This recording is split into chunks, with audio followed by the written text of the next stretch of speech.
Fall weather. Still a little warm, but we're getting there. It's senior night here for the Wildcats. Going to host the Sheridan YellowJackets, and I'm hoping for a good game. This could be a big momentum swing going into the playoffs for the Sheridan YellowJackets if we can pull this one off. Absolutely. We're getting ready to get started here. We're about 13 and a half minutes away from kickoff here. They've done their senior night introducing, so they've got their color guard down on the field getting ready to go, so we'll take a break for that here in just a moment. Jeremy, we're going to see I think we're going to see a great football game here tonight. They've got a really powerful rush offense that they're going to utilize. They're going to bring 3-3 defense, or they're going to rush 4 just about every time. Yeah. Just some quick stats, and then we'll take a break for the we'll stop right now for the National anthem.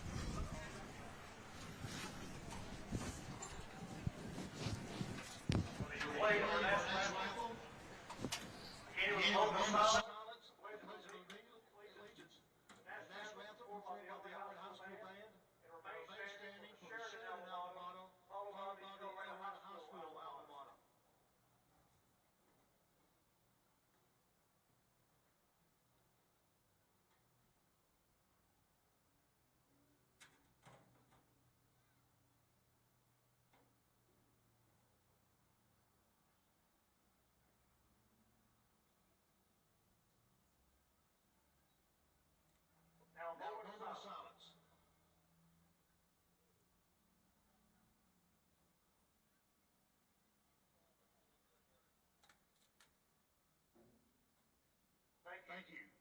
Pledge allegiance. I pledge allegiance to the flag of the United States of America, to the republic for which it stands, one nation, under God, indivisible, with liberty and justice for all.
Welcome back here to the Sheridan YellowJacket broadcast. We're 10 and a half minutes here from kickoff. This broadcast is going to be brought to you by First Trust Home Loans and Platinum Roofing.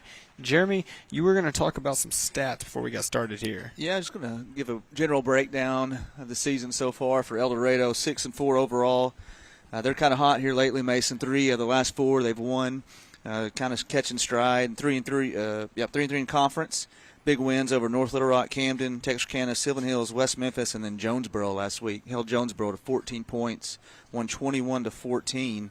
Their defense is pretty good. Like you said, they're going to run a 4-3.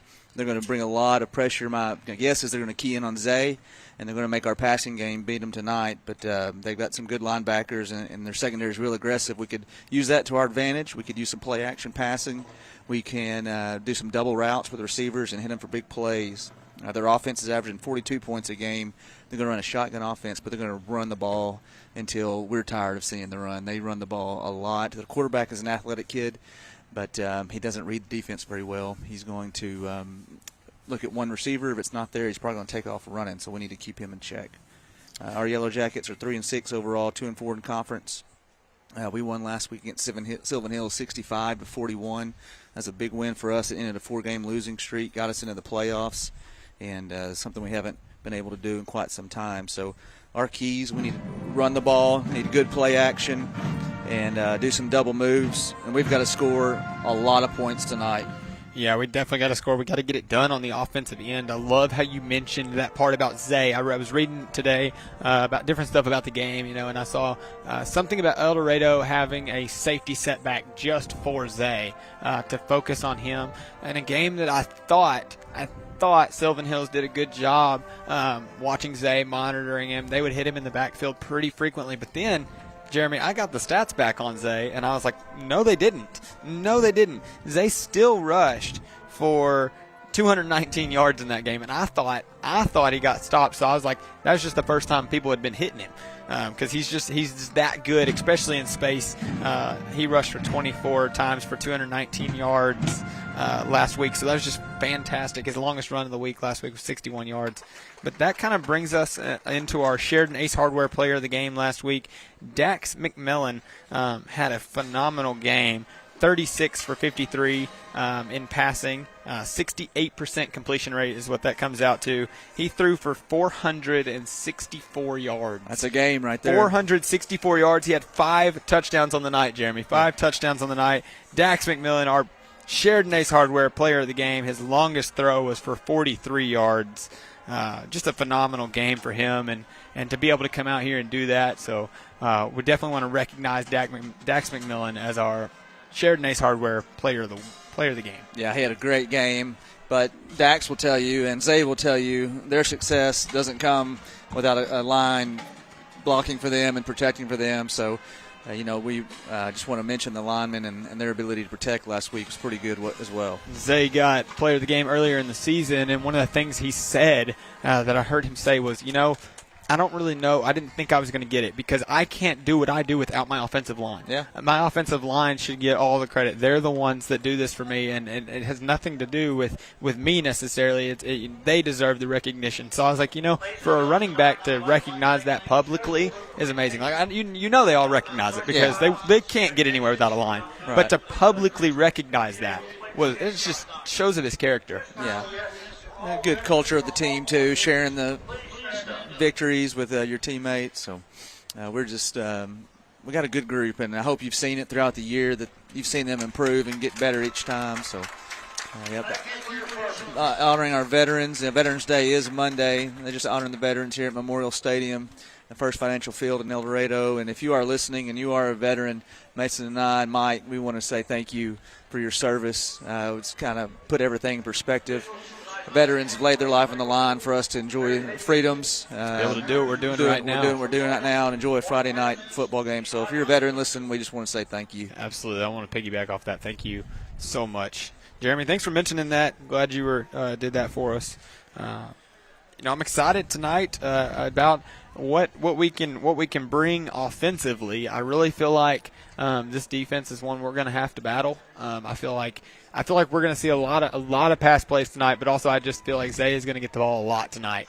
Jeremy. Yeah, we're averaging 36 points per game, and El Dorado's only giving up 26 points per game, and so we are going to have to score a lot of points tonight in order to win this game. We got to run the ball first. We got to get Zay active. We may get Eli going up the middle, just setting the tone, establishing a good offensive line, a good line of scrimmage. We got to set the tone early, and if we can do that, we can run play-action passes. And I'm telling you, these linebackers are going to suck up. Their eyes are going to be stuck in the backfield, our backfield, and they're going to bite on that run. And the middle of the field is going to be wide open if we can establish the run early.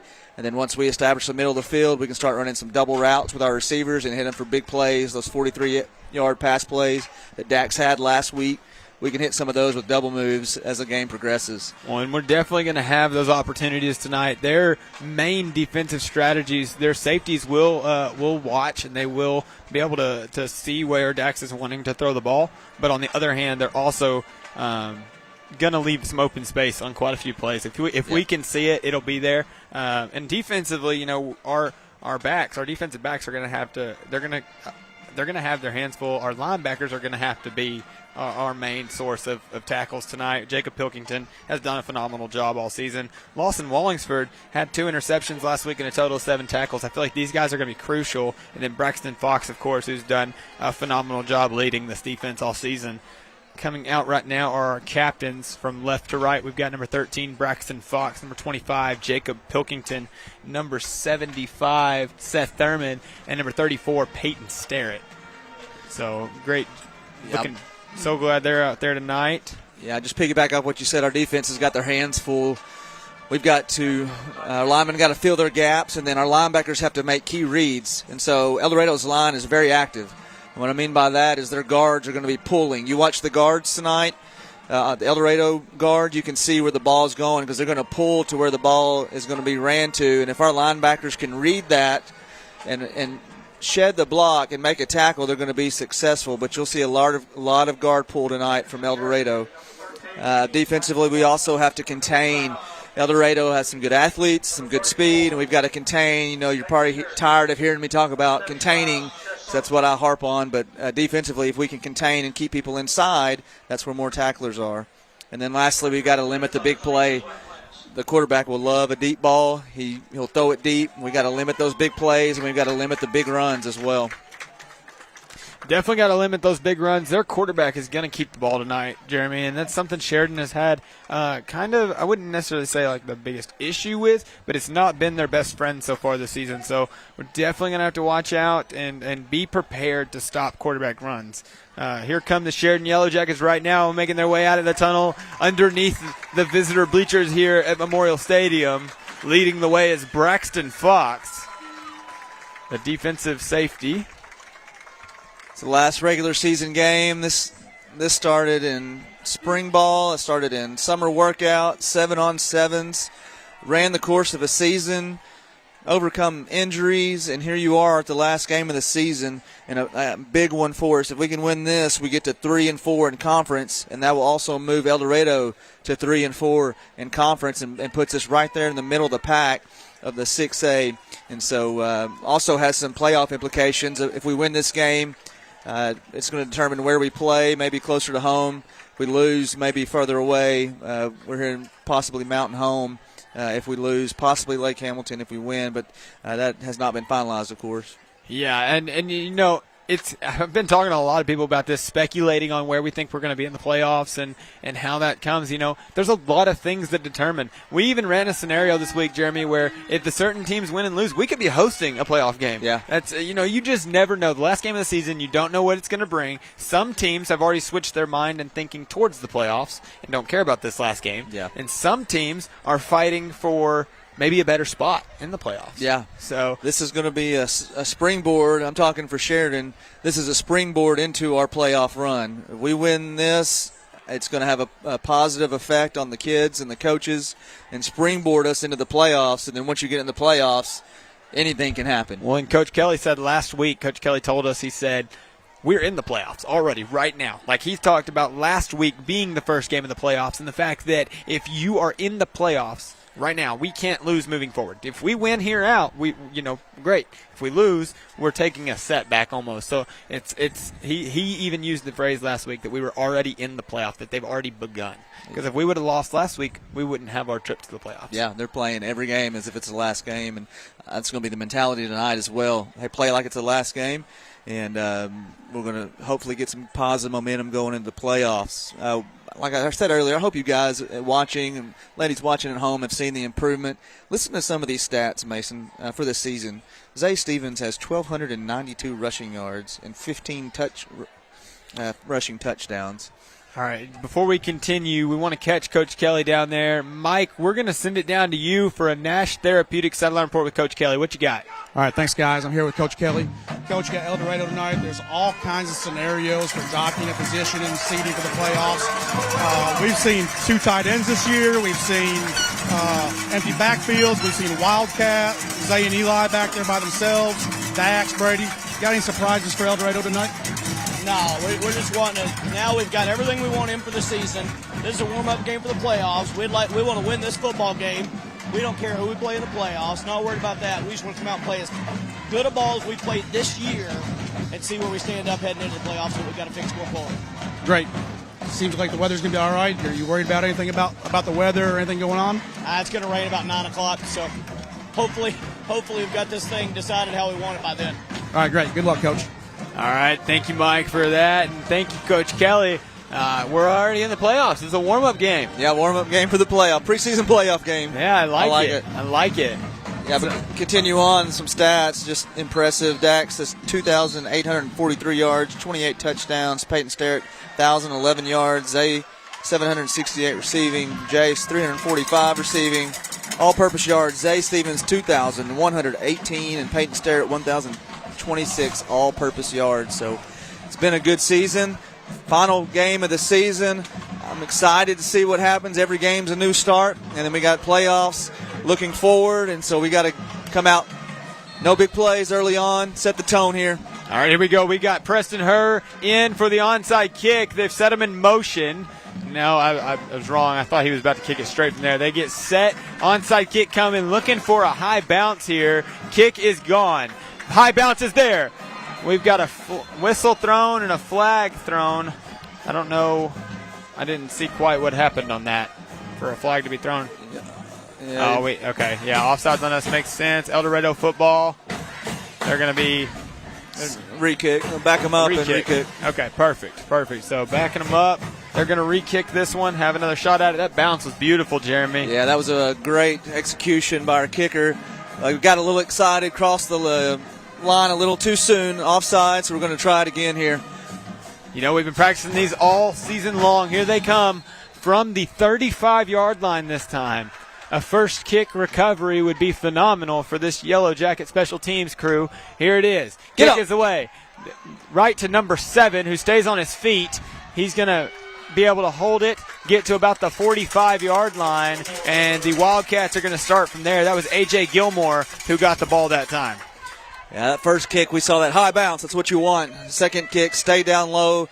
Good job by El Dorado's onside kick recovery team to secure it. 45-yard line, 1st and 10, El Dorado. El Dorado taking over from the Yellow Jacket 45. Stepping in now for El Dorado. At quarterback seems to be Cannon Jacobs. They like to run out of this formation. Watch your guards here, see what they do. And we'll see. It's going to be a play-action pass right out the gate. A lot of pressure coming. Going to take a major sack. Sheridan does a great job coming in there. Number 37. Hayden Wilkerson, our defensive end, got good pressure right here. Sheds a blocker, and we had him sacked. Either way he went there. Great job, great opening play by the Sheridan defense. Setting the tone. Let's go, boys. That's absolutely right. You know, and it creates second down and over 2 to go for this Wildcats offense. So great first play there by Sheridan. In the shotgun formation, snaps back, screen pass quickly. That's number 3 with the ball now. Got Braxton Fox over there leading the tackle, and he's going to be brought down. Very short gain on that play. Brings up 3rd and long. That's one-on-one in open field. That's a great open field tackle by Braxton. That's tough to do with the shifty receiver. Did his job, broke down, made a secure tackle for a 3rd and long here. This defense has been doing a great job all year. Coming out with a 3-and-out stop would be great. They've got a field goal kicker that can kick from deep, so you want to keep him before the 40. Snap is back, looking to throw, looking for a deep throw. Passes back. He caught it, brought down. That was A.J. Gilmore. Long pass completion and a 1st down from the Wildcats. Yeah, it's a punch to the gut. Got one-on-one coverage. They throw the deep ball for a 1st down on the 3rd and forever. It was Chandler Stanton on the coverage. He missed one beat, and the receiver was able to get out in front of him just slightly. Nonetheless, here we go. Snap is back. It's going to be a quick handoff up the middle. Great job by the linebackers that time getting in there, stopping them at the line of scrimmage. Maybe a gain of 1. Yeah, look like Morris and Pilkington there on the tackle among other Sheridan defenders. But you see a guard pull. Jake read it, filled the gap, made a secure tackle there. Good job by the defense. Got a spread formation this time. We got trips on the right and twins on the left. Wide. Snaps back. Screen pass to number 3. We saw this the other way earlier. Great tackle. Brings up 3rd and mid. We've got a flag on the play there at the end. Player's helmet came off. And I think the Sheridan guy might have taken it off of him. They're going to call a face mask. I think El Dorado got away with a hold on the outside. The helmet comes off. You have to assume face mask with the flag right there by it. They're going to let him stay on the field since it was taken off. And it's going to move the Wildcats up in pretty good spot. Defense is not doing bad, Jeremy. They just have had two unlucky breaks here. Yeah, so far we've read our keys well. We're just a step behind on one-on-one coverage for a big play, but so far reading our keys, filling the gaps. Got to minimize some the penalties and mistakes. Snaps back. Quick handoff to number 6 there. He's going to get stopped at about the 10-yard line. Gain of 1 on the play. Like Jackson Delk on backside pursuit. The linebacker position comes across the back of the defense to make a good hit here. Right there he is. Bam. Great job hustling. Getting there. 13 Braxton is also in on the tackle. So we're pursuing well. Need a big stand here.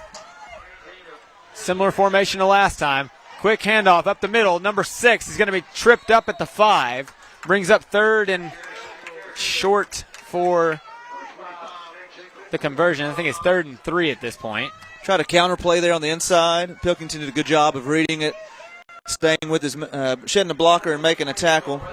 3rd down. They can get to the 1 for a first. Back, handoff up the middle. Number 6 into the end zone. Wildcat touchdown. First points are on the board. Like we said pregame, they're going to run the ball, and they're going to run it a lot. Just a couple of things we could clean up there. Just that deep 3rd down conversion. You know, we got to limit the big plays. Here's the touchdown. Just a little inside pull. Good hold, run through. But not a bad job defensively there. Just a couple of little things we got to clean up.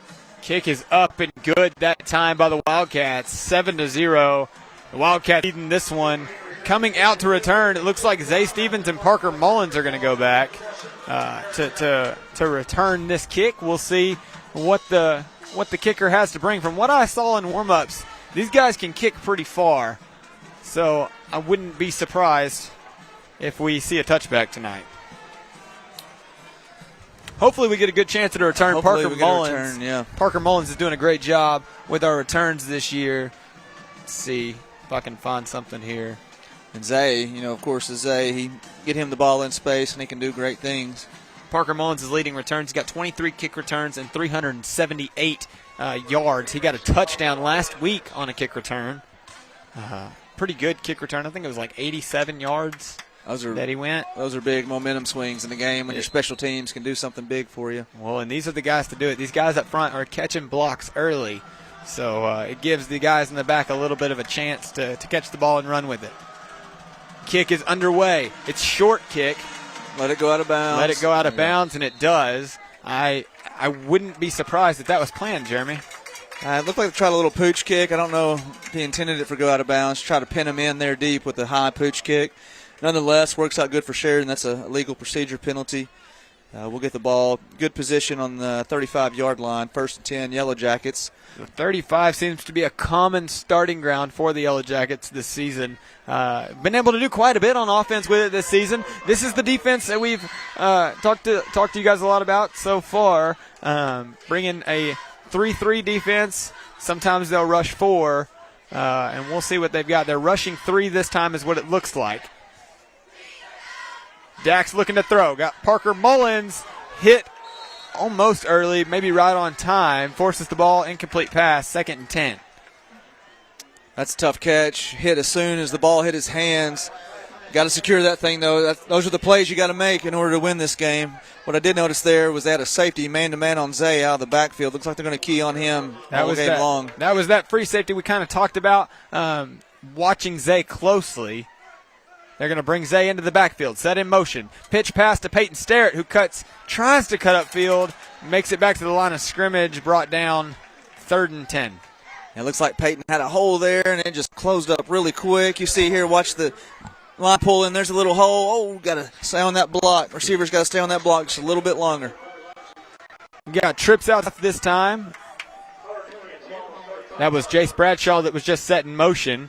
Snap, pass is thrown. Peyton Sterrett, hook and ladder. Zay in space, running, grabbing him from the top of the shoulder pad. No flag thrown. It was off to the right hand of side on his shoulder where the tackle was. Not a horse collar. First Trust Home Loan first down for the YellowJackets at a big play. Hook and ladder on the first play. There you go, Coach. bringing out all the stops. Pre-playoff game, we're getting ready for the playoffs. We're going to do the hook and ladder. Big gain for the Sheridan YellowJackets. Great ball by Dax. Way to secure it by Peyton. Great pitch and execution. And then Zay in open space. Great job that time by Zay. We've got a split backfield this time. Snap is back by Turner, making his first carry across the 5 into the end zone. Sheridan YellowJacket touchdown. Yeah, Mason, that's what we talked about pregame. Establish the run. Get Eli in there in the middle. Set that tone early on, and we can use that later, play action off that later, hit a big play, but good running by Eli, securing the ball, good tough running, finding pay dirt there. 6-7 here, 7:57 to go in the first quarter. That is what we call it in a China shop, making his way all the way to the end zone. 2-point attempt here coming. We got quads lining up on the left and standalone. I think that's Peyton Sterrett there at the top of your screen, towards the right of your screen there. For the 2-point conversion and trying to take the lead is the Sheridan YellowJackets final play call here from Coach Kelly. Dax in the shotgun. Rolling out to the right. Got Peyton Sterrett. Pass is knocked down. Incomplete. No good. That was a great job there by the defensive back, watching that and coming in and deflecting that pass. Yeah, a little dig route. Peyton fakes the slant. Plants his foot, goes back to an out route, but they've seen that on film before. The defender did a great job of reading it, not biting on the slant, and doing his job and making a great play on the outside to stop that 2-point conversion. Excellent drive, though, by the Sheridan YellowJackets. Started at our own 35, 3-4 plays to the pay dirt, finished off by a up-the-middle run from Eli Turner for 6 points. So we're matching them here, Mason. We've got a good first quarter going on so far. Andrew Copter Mitchell is heading out for this one. Typically, we see a helicopter kick. Last week, we saw another one by Andrew that we haven't seen yet. So it does appear they're lining up for a helicopter kick. This has been a favorite all season long, one that we've had a lot of success with. So looking forward to this kick coming from Andrew Mitchell. And the Wildcats are going to line up here. That'll tell Andrew where to place the ball when he kicks it. And Sheridan's offensive drive may not be over yet. Kick is underway. It's going, and they set a guy back there way far back to recover that. And they have A.J. Gilmore in to return those. A.J. Gilmore is one of their star players on the Wildcat team, and they've got him in to try and recover those onside kicks. He's 2 for 2 so far. We call that the hands team. El Dorado put out a hands team, and that means the people that can control the ball the best, catch the ball the best, are typically on their hands team. And you can see their receiver there. They're trusting. First play of the last drive, we had a huge sack here early. Looking to start it. They got a screen pass out to number 12. Got a little bit of room. Braxton Fox chasing from behind. Chandler Stanton hit him. Now he's got space. Reed Stevens trying to catch up. They knock him out of bounds. Play is stopped. Huge gain for the Wildcats and a first down right around the 15-yard line. Got a penalty coming back. It is a big penalty flag and one that saves Sheridan well. It's a hold on the offense. I'm glad y'all were watching for that flag because I was following the ball on that one. That saves Sheridan majorly, as now it's going to be 1st and 20. Yeah, you can look outside and see, a receiver in space trying to block somebody is hard to do, and that's typically when the holds happen by a receiver. And Sheridan got a break there, had a big play, but El Dorado held on the outside, going to bring it back. Good eye that time on the refs. Good job seeing that. And we've got, like I said, 1st and they spot him at the 16. So 1st and 16 for the Wildcats here. Sheridan bringing pressure. Got a bunch formation close. They hand it off. Doesn't get much. Number 6 was diving for an extra 2 yards. And that's about all he's going to gain. Yeah, we had backside guards pull, and then somebody filled it pretty good there. I think that was 33. Is that Jackson? Yeah, Jackson came up and fill it. Say fill it. He comes up and meets that lineman and makes the running back make a break off him. Good job there. Snap is back. Another quick handoff. Running up the middle. Number 6 getting tackled immediately. That was Jacob Pilkington on the tackle. Jacob Pilkington, he's our backside linebacker from the play. Sneaks across the back of the play here. Secure. Hey, you get the legs? That's what my dad always told me. You get those legs, they can't go anywhere. Absolutely. Wrap the legs up. You kind of need your legs to be able to. 3rd and 9 for this Wildcats offense. And defense needs to stop right here. Sets a player in motion. That was number 3. Sheridan's going to jump off sides. And it's going to move the ball forward 5 yards.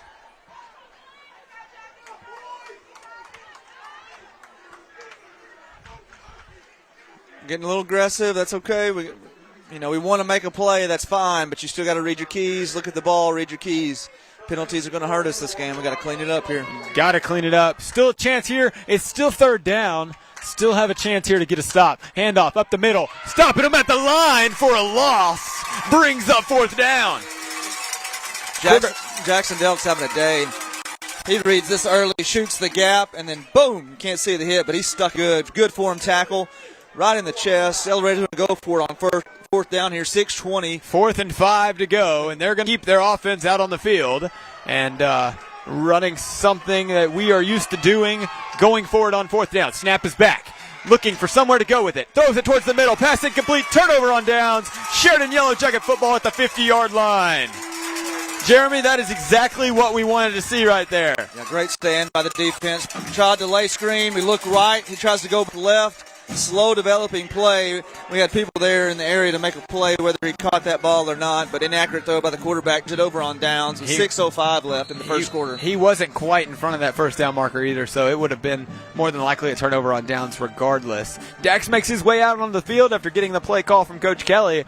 They like to start drives strong, so we'll see what they come out with. Looks like Zay's going to stay in the backfield there with Dax, and then a bunch formation everywhere else. Zay has yet to get a handoff.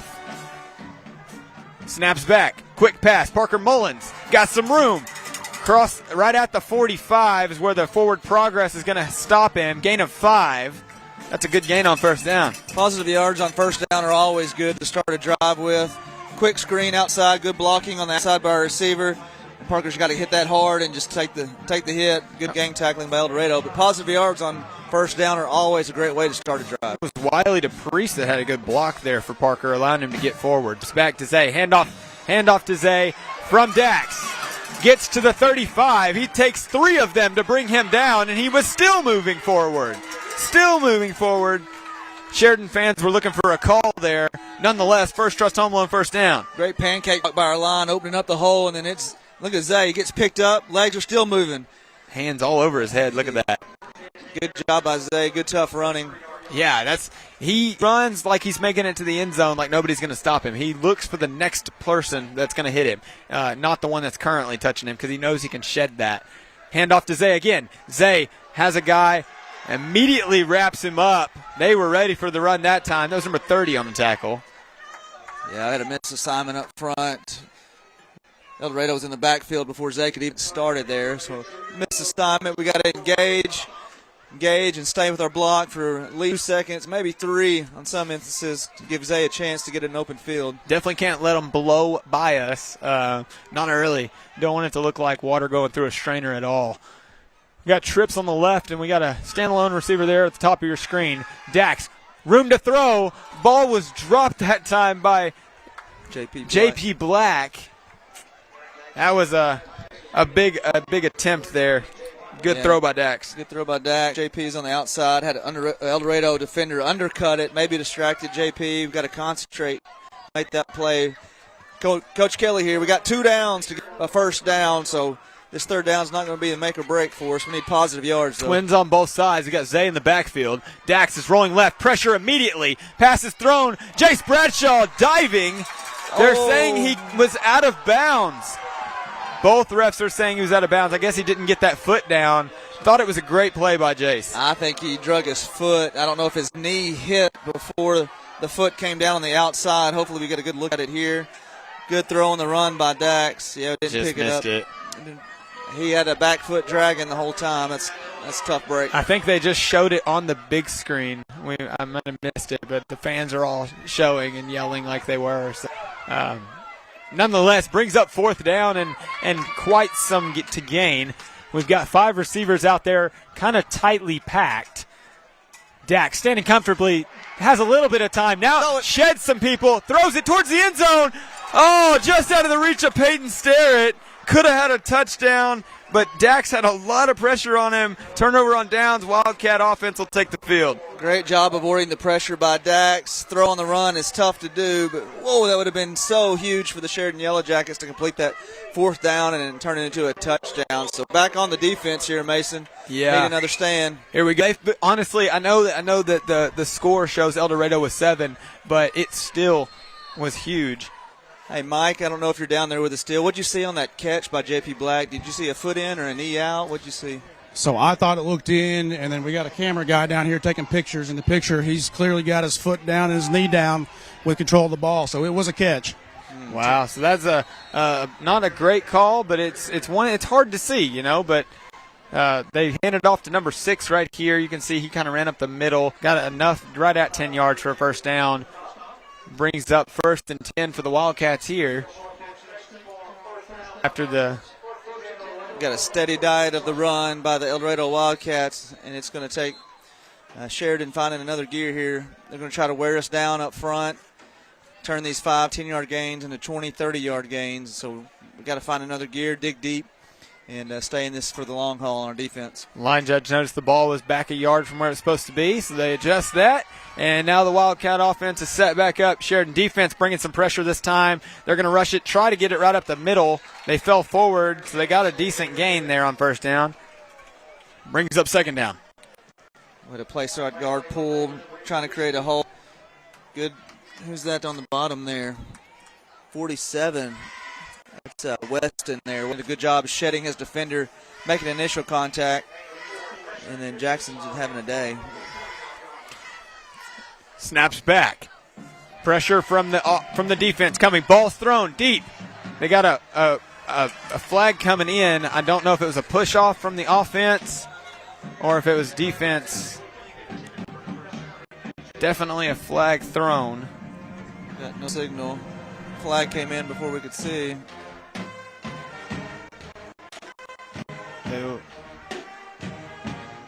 Got pass interference or defensive holding would be my guess. One or the other.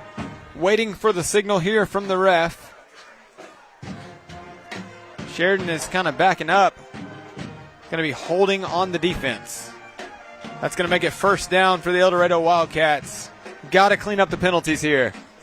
That one-on-one coverage is tough. You know, I know we like to give pressure, but maybe have to drop a safety back to give our outside guys some help with this one-on-one coverage. That's a penalty and a deep ball on the outside so far for the Sheridan defense. Seen a lot of play action or just straight up rushes up the middle out of this formation. They're going to rush it up the middle. Second row of linebackers kind of missed him. Gets a big gain on first down. Brings up 2nd and 3. Another guard pull, another little counter hit, side run. As Jacob Pilkington making initial contact, then a gang of defenders making the tackle there. Start rain here at Memorial Stadium here in El Dorado. Fans breaking out the umbrellas all over the stadium, pulling up their hoods. Players still going strong. 2nd down, 3 to go. Sheridan looking to make a stop here. Snap is back.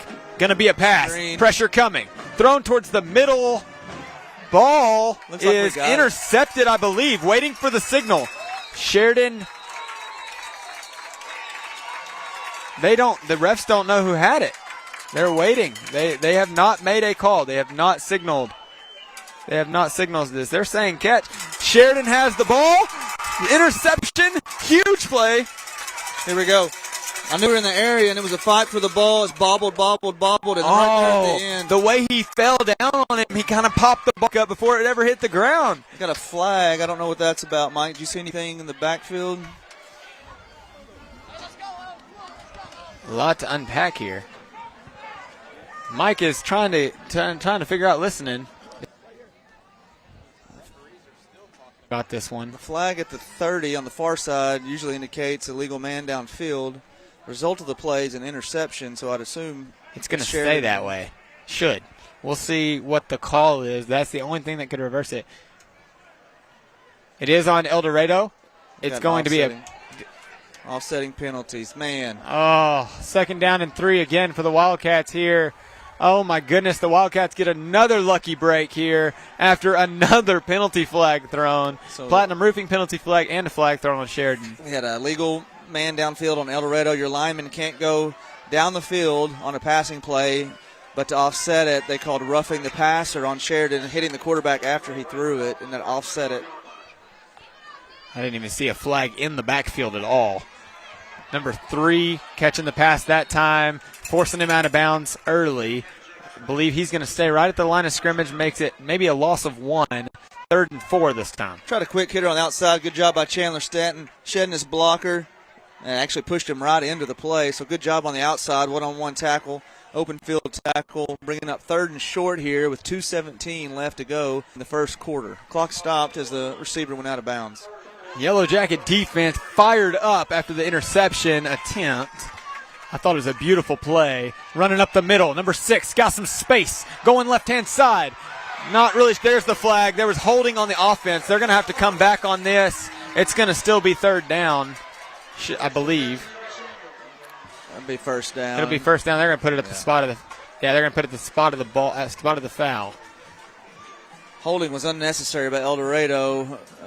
Sheridan caught a break there that he was holding. I think the running back may have even been past him, Mason. They're going to call a penalty, spot penalty. Back on the 10 yards. Platinum Roofing penalty flag puts the ball at the 21-yard line and a first down for the Wildcats. All right, our defense needs to turn that break into a turnover, keep them out of the end zone. I'd like to see the Wildcats try and pass it. We've had a pretty good passing defense so far this game, and I'd like to see that continue. It's rare. It does happen, but they will just run a buffet of runs. Twin receivers on both sides. Got number 6 in the backfield still.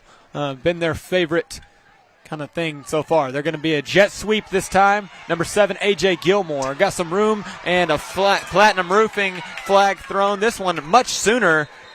Going to bring up a huge 10-yard loss. So from the spot of the foul, going to bring up 2nd down and long. We talked about it previously, but a receiver blocking in space is very hard to do. As you can tell, that's 2 penalties on receivers the past 2 plays. Right here, wrapped him up. You can't do that, but we've got to do a better job of containing. He should have shucked that blocker with his right arm, our defender with his right arm, stayed on the outside. Nonetheless, he got here. It's going to bring it back. 1st and 17 now. Sticking with number 6 in the backfield, and they've got trips on the left.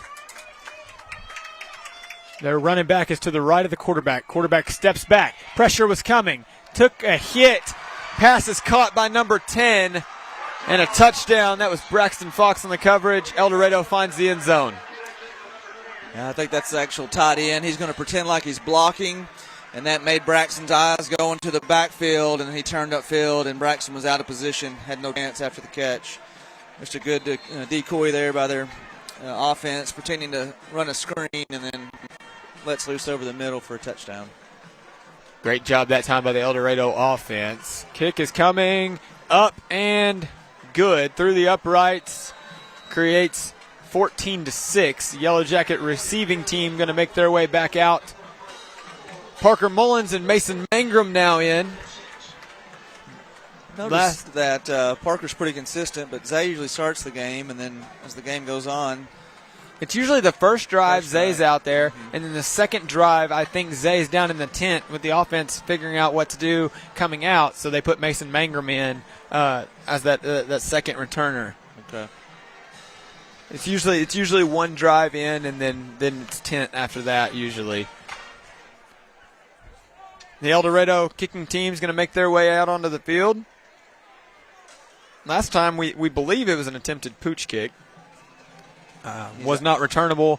Gave us the ball at the 35. So we'll see what they've got in store for the Yellow Jackets this time. And the Yellow Jackets looking to get good field position here. Minute 54 left to go in the first quarter, sponsored by People's Bank. Parker Mullins and Mason Mangum are scooting up. I believe they are expecting a pooch kick.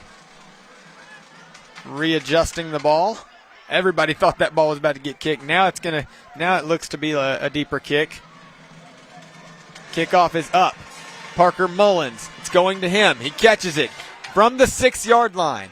Knocked out of bounds at the 15 with a short return. Yellow Jacket offense makes their way out onto the field.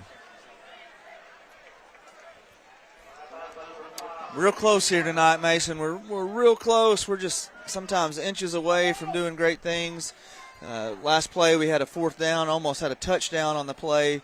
And a pass from Dax to Peyton, and then on defense almost have an interception, but we had an offsetting penalty situation. So, we're hurting ourselves, but we're still in the game, 14-6 with 1:50 to go. Yeah, it's still a one-possession game, Jeremy, and it's the first quarter, sponsored by People's Bank here, and there's a lot of football left, and we're looking for a great drive here from the Sheridan offense. All it takes is a good start right here and then just keep moving the ball down the field. Our first drive was phenomenal. Just need to replicate that. We got twins on the left, Zay in the backfield. Hand off to Zay. Zay going forward.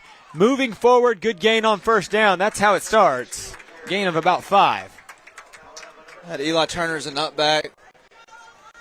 Going through the whole first with a good block, good downfield block on the linebacker there by Cowden for a good positive play on first down. Brings up 2nd and 5. 7's playing both sides of the ball, I believe. Snaps back. Handoff to Zay. Zay gets some room on the left. Cross the first down pickup. Gets a first trust home loan first down. Chains moving forward. Good job by Zay Stevens. Running on the outside on El Dorado is tough to do. We had a good job there by Cowden engaging and then letting go, not getting a penalty. Great job. Great football right there. Good play on 2nd down for a first down by big play Zay. Great job that time. Jackets just need to keep this moving forward. Eli Turner and Zay Stevens with a split backfield this time. We got twin receivers on the right. Jace Bradshaw there at the bottom of your screen. Zay Stevens goes out. Ball's fumbled. Eli Turner dove on it. Number 0 for the Wildcats picks it up. He still has it, still standing on his feet, moving towards the end zone. He's going to find his way in. El Dorado touchdown. That was That's a gut punch there at the end of the first quarter. 1:06 left in the first quarter. Just looked like a bad exchange, handoff exchange. Done that 1,000 times, and it just takes the one time, and then missed tackles. Good athleticism there by El Dorado's number 0 for a touchdown on defense for El Dorado. Sheridan hadn't had a whole lot of fumbles this year, so that's one few. Kick is up and good, extending the lead for the Wildcats, and Sheridan Yellow Jackets, Parker Mullins and Mason Mangum are having to make their way back out onto the field. Not quite the offensive drive we were looking for, Jeremy, but it's not out of reach. Still completely obtainable. Yeah, we got to clean it up. It is senior night here for the Wildcats. Clean it up. Penalties. We've got fumbles. We've got to clean it up to win this game. It's not over by any means, but in order for us to make a good run here, we need to clean it up, secure the football. We need to limit our penalties, and lastly, prevent the big play from El Dorado. So not over by any means, but we've still got a good offense, puts up a lot of yards, puts up a lot of points. So hope to bounce back here, show some resiliency, and bounce back and put a good long drive together. I'd take a 2-play drive. Yeah, really, I'd for take a touchdown. Hey, I don't care. I just want to see a touchdown drive at this point, Jeremy. We need it. Desperate need here. Trying to figure out what kick to do. Getting signals from the side. Play clock is winding down. Now at 15 seconds. Kicker still doesn't have instruction just yet. Now he's backing up. 10 seconds left on the play clock here. It's going to be, usually this is the formation they saw with a pooch kick. Returners kind of step up. Pooch kick coming. Ball's passed. Gets it at the 45. That was number 32 for the Yellow Jackets, falling down on it. Decent field position from the 33-yard line. That's a good athletic play there. Running backwards to make an over-the-shoulder catch. Is that Gunnar Hoyle? That's a great play there. Offense makes their way out onto the field. Dax, I believe, getting a play call from Coach Kelly. Now he's heading in to tell his guys. Minute 6 left to go here in the first quarter, sponsored by People's Bank, and a broadcast that's brought to you by First Trust Home Loans and Platinum Roofing.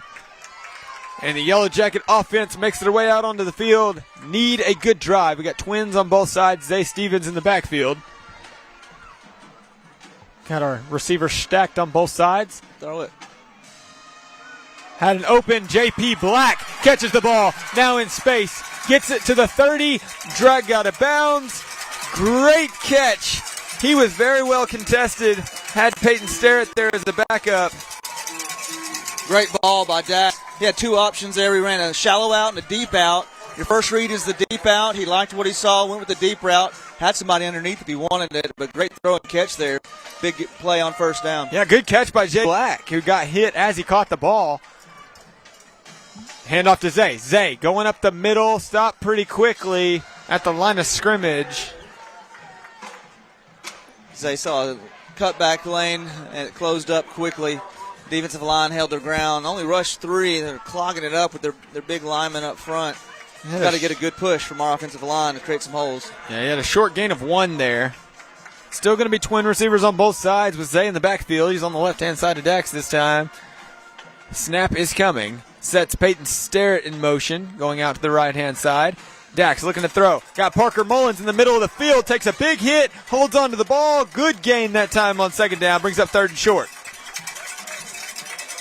Safety closed in there. That's number 7. I think their star athlete. He's on the kickoff return team. He's on offense, and now he's also playing safety. He came up, made a hard hit on Parker, but Parker secured the ball that time. Took a hit for a good gain on second down. That'll be the end of the first quarter, Mason. End of the first quarter that was sponsored by People's Bank. We want to take this moment to thank People's Bank, our first quarter sponsor.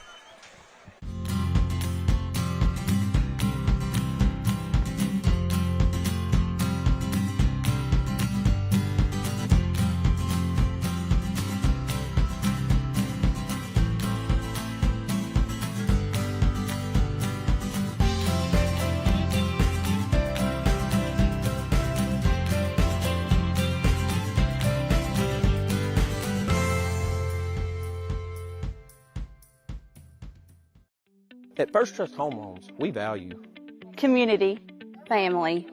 our kids, our customers. At First Trust Home Loans, we are mortgages made easy.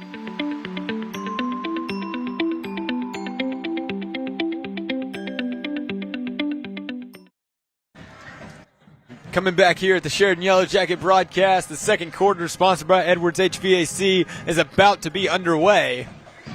Sheridan is nearing the goal line. The ball is on the 20. Got 3rd and 1. Need to convert this right here. I see Eli Turner and Zay Stevens both coming in. Dax still at quarterback. Field's going to get kind of swapped up on us here. Yeah, Sheridan now going from your left to your right on the screen. 3rd and 1. Scores 21-6 if you're just tuning in. Started the second quarter. Sheridan trying to convert this play right here. Zay in motion. Snap is back. Used Eli Turner as a decoy. That gives Zay enough space. Gets across the 10 and pushed out of bounds at the 3. Good job saving it there by number 7. But Zay Stevens with a First Trust Home Loan first down. 1st and goal. Great job breaking down by Zay and securing the catch. You know, he doesn't catch that ball. This play didn't happen, so he stops, make a good play. Then blocks by Wiley. And who's that? Jace Bradshaw downfield. Great job, guys. Good job by the receivers for a big gain on 3rd down. 1st and goal, Sheridan Yellow Jackets. Here we go from the 3. Got a bunch formation here. Eli Turner set up in the receiving position. He's out there to block for Zay Stevens, who finds the end zone. Touchdown, Sheridan Yellow Jackets.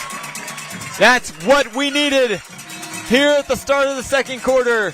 Sponsored by Edwards HVAC. Yeah, good job. El Dorado to string that play out, but Zay fakes like he's going to cut it up. Ends up going to the outside, and we had good blocking by our linemen. I think Eli was out front as well with a good block. We're going to go for 2 here. Going for 2. We've got trips on the right. We've got Zay Stevens alone at the top of your screen there. I say top. It's more like to the left. Snaps back. Rolling to the right. Dax, end zone. That was Peyton Sterrett. 2-point conversion. 21-14. Sheridan onside kick is coming. That's a good job. Good play call by Coach. Good execution by the receivers. And Peyton's on the inside. They're going to clear him out. Peyton comes back to the outside, wide open, secures the catch, 2-point conversion, good. Great response by the YellowJackets. Had a fumble that turned into 6 points, but we come back out, we march down the field and score. That is a good sign of culture, a good sign of attitude from our players that never give up attitude that Still Coach Kelly's fighting. talked about. Still fighting, and that's exactly what you got to do. We've talked about it all season. It's all in how you respond to plays like that, Jeremy. And I'm not worried because we're coming out here with the chance to get the ball back. Yeah, that's true. I mean, I'm never worried till the end of the game. But I'm never worried about their offense until I actually see the ball in their hands. It is interesting. Our first season doing this, my first experience watching a full season of Coach Kelly's special teams mindset, and the onside kick has just really intrigued me this year. And here it comes from Preston Herr, looking for a high bounce. Does he get it? There it is. High bounce. Takes a big hit. Ball is out. Sheridan YellowJackets recover. That was a clear, clean recovery. Number 37 for the YellowJackets. That's Hayden Wilkerson on the recovery. So we got two things. We got a high bounce, which we want to see, and then we got a stick. Boom! Boom! Right there, knocked it loose. Coach Kelly, I heard him say in practice 2 weeks ago, he said, if they're standing straight up with the football, what do? It's obvious. You hit them. You hit them like a train moving downhill, and you don't stop. And exactly as soon as he hits him, makes it nearly impossible to hang on to that ball. Proves thus why Sheridan offense is back on the field. Proves my point of why I told you I'm not scared till the ball's in their hands, Jeremy. Right. Offense is back out on the field with a split backfield. Twins on the left. Peyton Sterrett alone there at the bottom. Handoff to Eli Turner. Hits one of his own guys. Still falls forward for a couple of yards. That man always falls forward. Yeah, Will took a blunt to that. Will got pushed in the backfield, and Eli runs into him right there. A kidney shot, and then Eli falls forward. So good job. Right, knock the breath out of him a little bit, I'm sure. That was, I just want to say, 33 made that hit on the onside. That's Jackson Dale. Jackson's having a great game tackling tonight. Tight formation here this time. Dax alone in the backfield. Pressure immediately coming from the outside. Throwing, got Jace Bradshaw making his way. Oh, yes, he broke two. Gets up. First Trust Home Loan first down. Then finally he's thrown out of bounds. It took two defenders. They missed him. Good job by Jace. He broke free. That was a long developing play, Mason. We fake a screen to the left and then come back to the right. Dax has got to back up nearly 15, 20 yards to let that play develop. Finally happens, and a good run after the catch there by Jace Bradshaw for a first down. Yeah, great job. Coming back, he helped the quarterback. All the quarterback was under pressure and came back and helped him. We got Eli Turner with the handoff this time. Going up the middle, still falling forward, diving forward afterwards for a couple yards. That man never falls backwards. 2nd and 8 coming for the Jackets. And your big guys, you want to tell them, lean forward, lean over your feet, get shoulder pads forward, and always fall forward. It's what Eli does. Man, we were close to a bigger play there. Hero got in the backfield, tripped him up just a little bit, but good gain on first down. Rushing 3 this time. Wildcats are liking coming in off the outside. Pressure this time fights through the middle. Pass is thrown. Ball's caught by Zay Stevens, who's pushed out about the 10-yard line. First Trust Home Loan, first down. It'll be 1st and goal from the 10. That's a protection completion. Our line protected well, gave Dax time. There was nobody open initially. Dax stepped back, throws a dart over two defenders to Zay for a big play on first down. Great job by Dax, keeping his eyes downfield the whole time, looking for an receiver. You were watching Peyton Sterrett there. He was, you're always convinced the ball's coming to you until it's not in your hands. So he did a good job trying to fight for the ball that time. 1st and 10 from the goal line, 1st and goal from the 10. Rolling. Ball is having to throw short. That was intended for Peyton Sterrett, but they had so much pressure, there just wasn't anything he could do with it. Brings up 2nd down. That's growth by Dax. Early on in the season, he would have tried to thread that ball in between some defenders, but this time had good coverage by El Dorado in the secondary. Instead of trying to make a really difficult throw, Dax throws it low, throws it in the dirt, close to the receiver so he doesn't get a penalty to live to fight another down. That's growth there by Dax. Sometimes as a quarterback you have to make that decision, and it was the right decision under that play. Snap is back. Flicker to Zay. Zay Stevens around on the right-hand side. Across the 5. Touchdown, Sheridan YellowJackets. And the Yellow Jackets are back in this thing, 21-20, with I want to say 2-point conversion, but I was wrong. Preston Hurd making his way out there for the kick. Bam! Man, Zay, you don't think Zay wants to play tonight? That was a bone-crushing touchdown by Zay Williams. Wow. Defender tried to stop him at the goal line. Zay didn't go around him that time. He went through him. Got to pay dirt. Great play there by the Sheridan offense. This is Dakota Hedden's favorite part, trying to get them to jump off sides. And they do. The flag comes out. They jump off sides. Dakota says it every time he's on the mic. He says, you can guarantee two things. And one of them being, you're going to make the defense offside.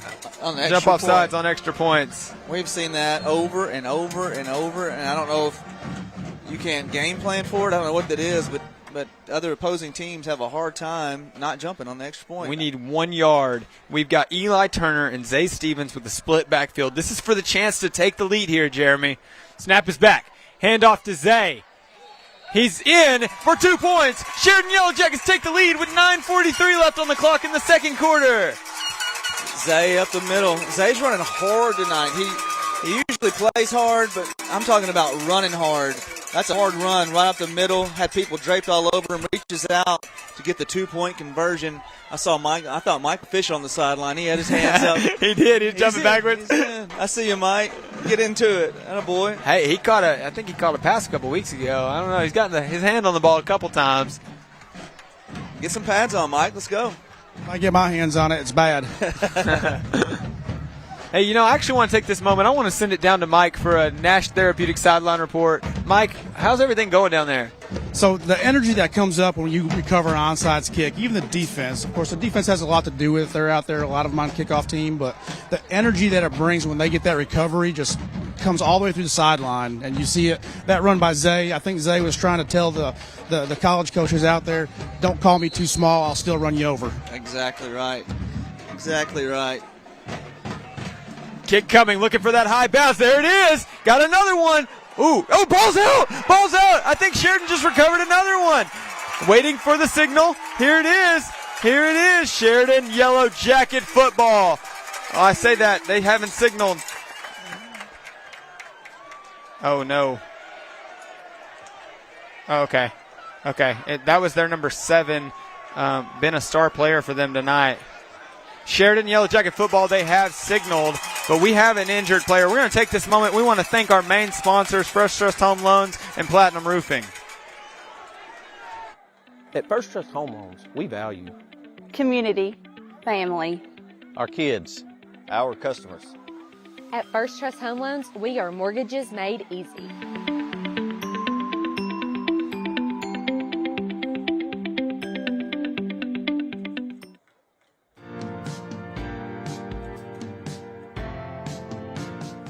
Sheridan is at the center of who we are. Since we opened our doors over 2 decades ago, we've been proud to serve and create jobs in our local community. We're a national company with small-town values. And in an office with so many familiar faces, Roof Connect feels like one big family. And Sheridan is an extension of that family. Go YellowJackets!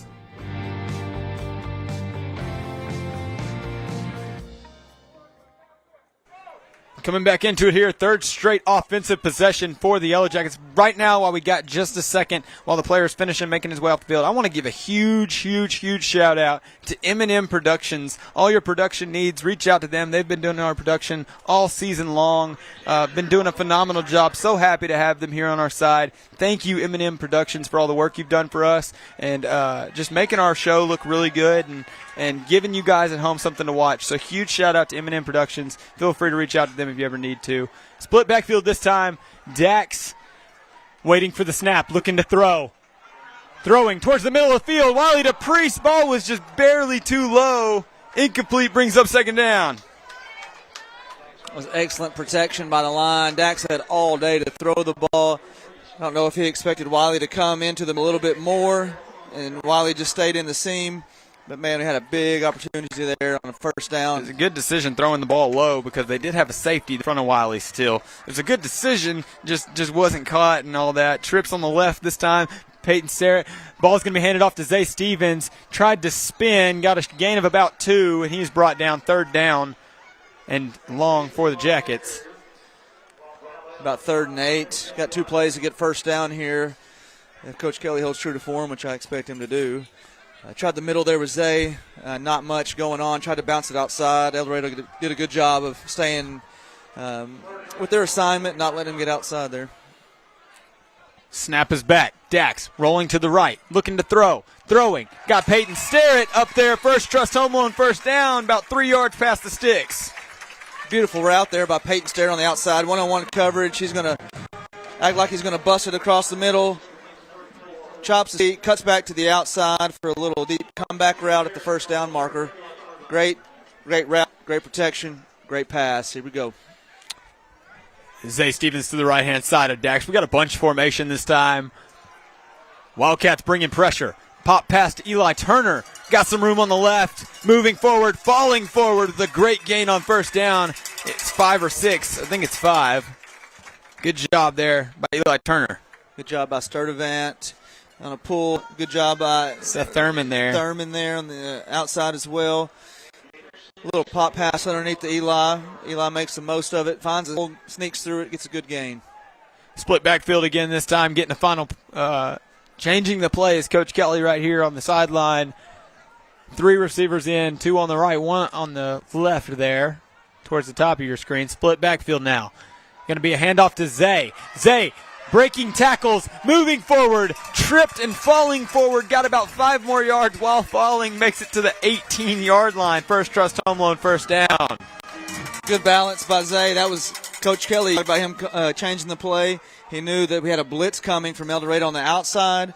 You hand the ball to Zay, has no chance of getting Zay at the line of scrimmage for a gain on first down. Yeah, good job. I mean, to be able to see the defense right there and make that change is incredible. Snap coming. Dax looking to throw. J.P. Black in the end zone. Sheridan Yellow Jacket touchdown extends the lead. Now Jackets are leading by 7.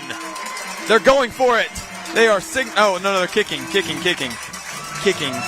I saw a player pointing their hands forward. I think they were just excited, and that made me think. Double out route again. You got to make the corner commit. Corner's got to either take the short route or fall back to the deep route, and that's what Dax is reading. Corner stays up. We throw it over the top of the corner. It's the second time we ran that tonight with success. Good job by Dax. Good job by the receivers and the line. Perfect offensive execution there. Jumped off sides. They didn't call it. I did see them move. Kick is up and through. No problem. 29-21. Jackets leading the way by 8. Had a rocky start there, Jeremy, but we have picked it up now. 7:53 to go in the second quarter. Yellow Jackets go down after another onside kick recovery. I'm glad to see who was that? A.J. Gilmore for El Dorado got hurt, but he got up. Good to see him on the sideline. But, yeah, we did have an onside recovery there that started that offensive drive for us. A.J. Gilmore came back, and he was the one that pass was thrown against to J.P. Black. Okay, so it was good to see him back in the game. I'm glad you mentioned that. I almost forgot to even say that. It's almost psychological warfare at this time right now between the Jackets and the Wildcats, because Coach Kelly has said, and I know I've said this before, but I want to reiterate it, recovering an onside kick tonight has done phenomenal stuff for our offense. I understand that, but it also does a huge thing whenever it gets in the head of your opponent. They spend all week practicing recovering these. Again, I told you, they've been practicing it with the throw of the hand. Yeah. You can't mimic an onside kick with your hand. So just watching them try and do that in warm-ups, I didn't think it was going to work. Preston Hurrian looking for another high bounce. They've got the same people, same formation to try and recover. Looking for it. Popped up in the hands of number 7. He thought he was going to get a good return, but he's yanked out of bounds right at the 44-yard line. First offensive drive for the Wildcats we've seen in a while. That one didn't have as high of a bounce. So number 7, A.J. Gilmore, kind of caught that one in stride. Good catch. I'm telling you, though, that gets in your head. If you're having to recover these onside kicks and you get hit pretty hard, that gets in your head, and you become a little more timid of catching those things if they pop real high. Wildcats offensive linemen smacking their helmets, trying to get their head in this game. Pressure coming from Sheridan. Going to wrap number 6 up, hit him at the line of scrimmage. He didn't get anything on that play. They hit him in the backfield. Brings up 2nd and 10. Yeah, it was a great job by our lineman. Shot his zone there, shot his gap, got the running back in the backfield. Couldn't pick up that number. 5 or 6 blue helmets on that guy. Good job. Looked like Zach maybe. Zach on our nose tackle tonight. Rushing about 5. Green Pressure pass. coming. Oh, no. Quarterback's going to keep it. First quarterback keeper of the night. He's going to get a really good gain and a first down. Haven't seen him try and keep the ball much tonight, Jeremy. Yeah, that was a planned screenplay. We had it read perfectly. Everybody was covered. Everybody accounted for except for the quarterback. But we had a good scheme there. Our defense recognized that the offensive lineman let our guys go through quick. They know that's a screen pass, so they stopped pursuit, but no one accounted for the quarterback. Hand off to number 6, going up the middle. He breaks free, gets some room, got some space now. 2 defenders left. Good job by Braxton Fox chasing him from behind, tackling him at the 8-yard line. Yeah, that looks like just a straight handoff, but that's a little quick counter play. Start one way, cut back the other, so that their linemen can get on our linebackers, and that's exactly what happened. But good hustle by Braxton there, chasing him down, keeping him out of the end zone. Similar formation here. We got twins on the right. Number 6 in the backfield still. They're changing the play call. Getting back in the shotgun formation. They change sides in their backfield. Snaps back. Handoff. Going up the middle. Wrapped up immediately. Huge stop. Job there by Hayden, shooting a gap, making a play in the backfield. Here he is on the replay. Nobody touched him, and he made us read him up. Great tackle there.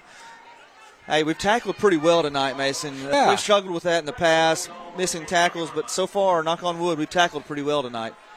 Snaps back. Going to be another handoff to number 6. Stopped, hit at the line, makes his way forward across the 5-yard line, brings up 3rd down and goal at the 5. Jackson dealt Brady Dillon on the backside. Good pursuit. Make sure he doesn't get to the end zone here. Telling you, it's a buffet of runs. Run. They're going to try to wear down. We got to find a different gear here to stop them. Sheridan needing a stop right here. 3rd and goal from the 5. Same run up the middle. Number 6 falling forward. Makes it to the 1-yard line. They've got a 4th down attempt coming. They're going to stay on the field. Guess who that was? Jackson Delt. That guy's having a game tonight. 4th stop here. Come on, guys. 4th and goal from the 1.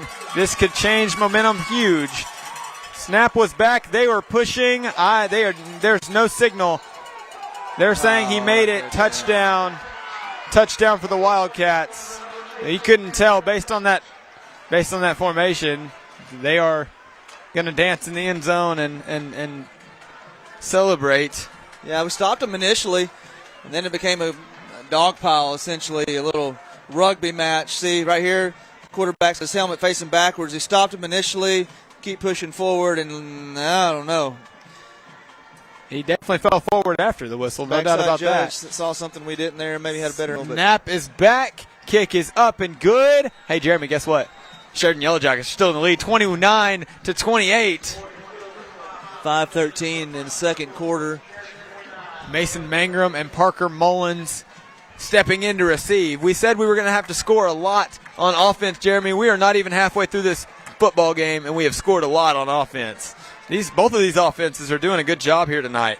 Yeah, they're off. El Dorado's offense averages 42 points a game. If we can, I'm going to make a prediction. If we can score as many as we did last week, I think we're going to win.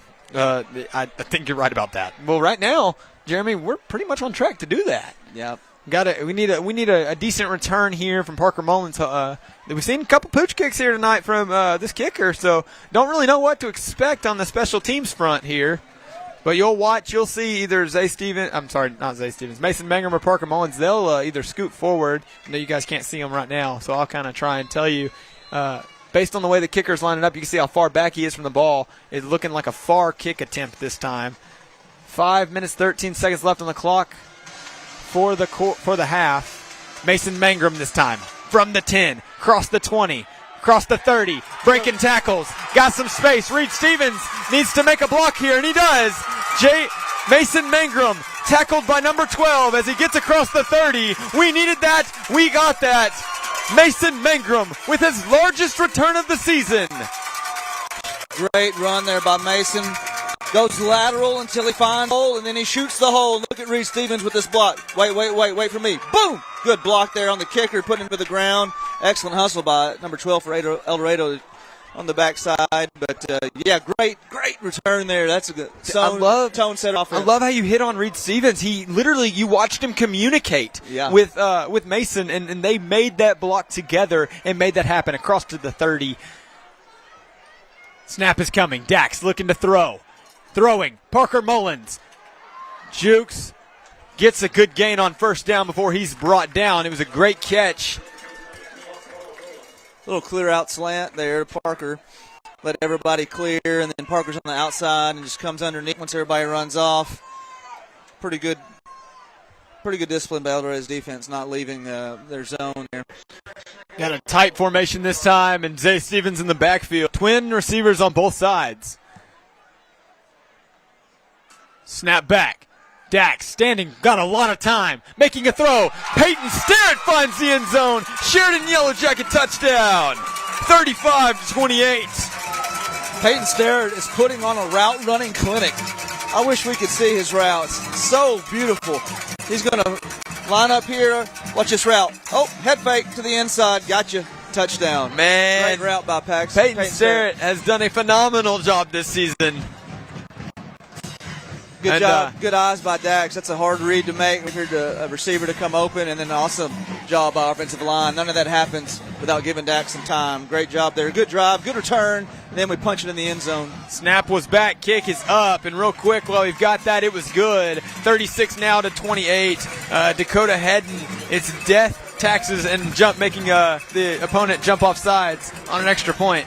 I was trying to remember what the other ones were, and I just couldn't remember. All I remembered is the offsides part, because I guess that's what pops the most. But that's because you're young and you don't really have experience with death and taxes yet. Yeah, I'm older, and so death and taxes come to my mind. Taxes are getting there, Jeremy. Let me tell you, taxes are getting there. Andrew Copter Mitchell making his way out onto the field this time after the touchdown by the YellowJackets, and they still lead this game by 8. 36-28, 4:22 to go in the second quarter.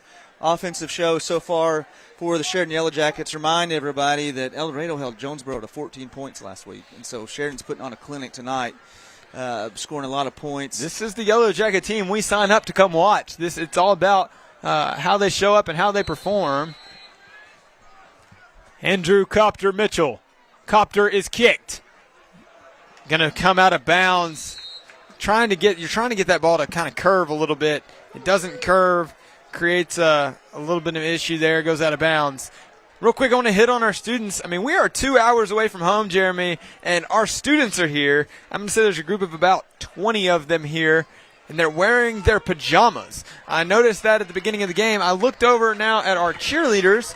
Our cheerleaders are wearing their pajamas. And then I look over at you, and you're wearing your pajamas. No, I win. No, no, I'm not. But it's because I kind of like this job. I was a student too close. I don't want to get confused. There you go. Yeah. There you go. I just graduated not too long ago from Sheridan. Snaps back for El Dorado. Quarterback keeper going to pass it or kind of flick it back to number 6 there. Great design play there by the Wildcats. They're trying to make a move forward with 4 minutes, 15 seconds left. That's a designed option. Quarterback's reading the defensive end. And in that scenario, if you're on the outside as a strong safety or corner, you got to just blow that thing up. You hit the running back and somebody hit the quarterback no matter what. Snaps back, going to be a handoff to number 6. Just kidding. Quarterback keeper, he's going to keep it. He's got some space. This is the second quarterback keeper really of the night. He finds the end zone with it. That's a hard play to try and read when they've been handing it to number 6 all night. Touchdown Wildcats. Yeah, you set that up the whole game. You run, and then keep it, and nobody's got the quarterback accounted for. One of the hardest things to defend, whether you're at the high school, college, or NFL level, is a quarterback that is mobile, the guy that can throw but can also run it. That's hard to defend, and then El Dorado just set Sheridan up there. Constant feed of run, then the quarterback keeps it for a big gain, touchdown. Snaps back, kick is up and good. Plenty of room, way to the back of the track. That kick was way back there. Sheridan YellowJackets still leading 36-35. Mason Mangrum, who had the excellent return last time, and then Parker Mullins, who's had a great regret. He had a touchdown last week on a return. Love our odds here. We'll see what kick they bring out. Tough defensive drive that time for the YellowJackets, but still 4 minutes and 6 seconds left to go in the half. High-scoring football game, Jeremy. We've got an offensive showdown in El Dorado tonight.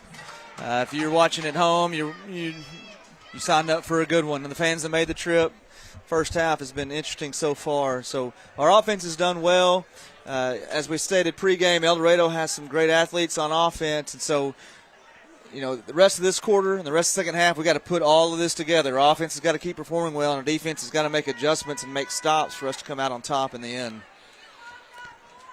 We'll see kind of how they line up. Usually we can tell where the kick's going to go based on where the kicker is lining up. And he's going to set up short. So we're looking probably for a pooch kick. Our receiving team is getting the signal. They're moving up to the 20-yard line now. Actually, they might be attempting an onside kick. No, it's a pooch. Parker Mullins is going to catch it. Trying to make some room. Cutting towards the middle of the field. Got a flag thrown in there. Makes it to the 44-yard line. Possible hold on the outside. And the offense is making their way out on the field. Waiting for the signal here from the ref. He didn't have the number, but he saw a hold. Yeah, definitely saw something. Definitely saw something he didn't like. Sheridan's going to back up expecting it to be a hold. It is a hold. Block at the back, excuse me. Mike, I can hear him in my ears. I'm not sure if y'all can hear him, but Mike Nevins whispering in my ear said it was a block in the back.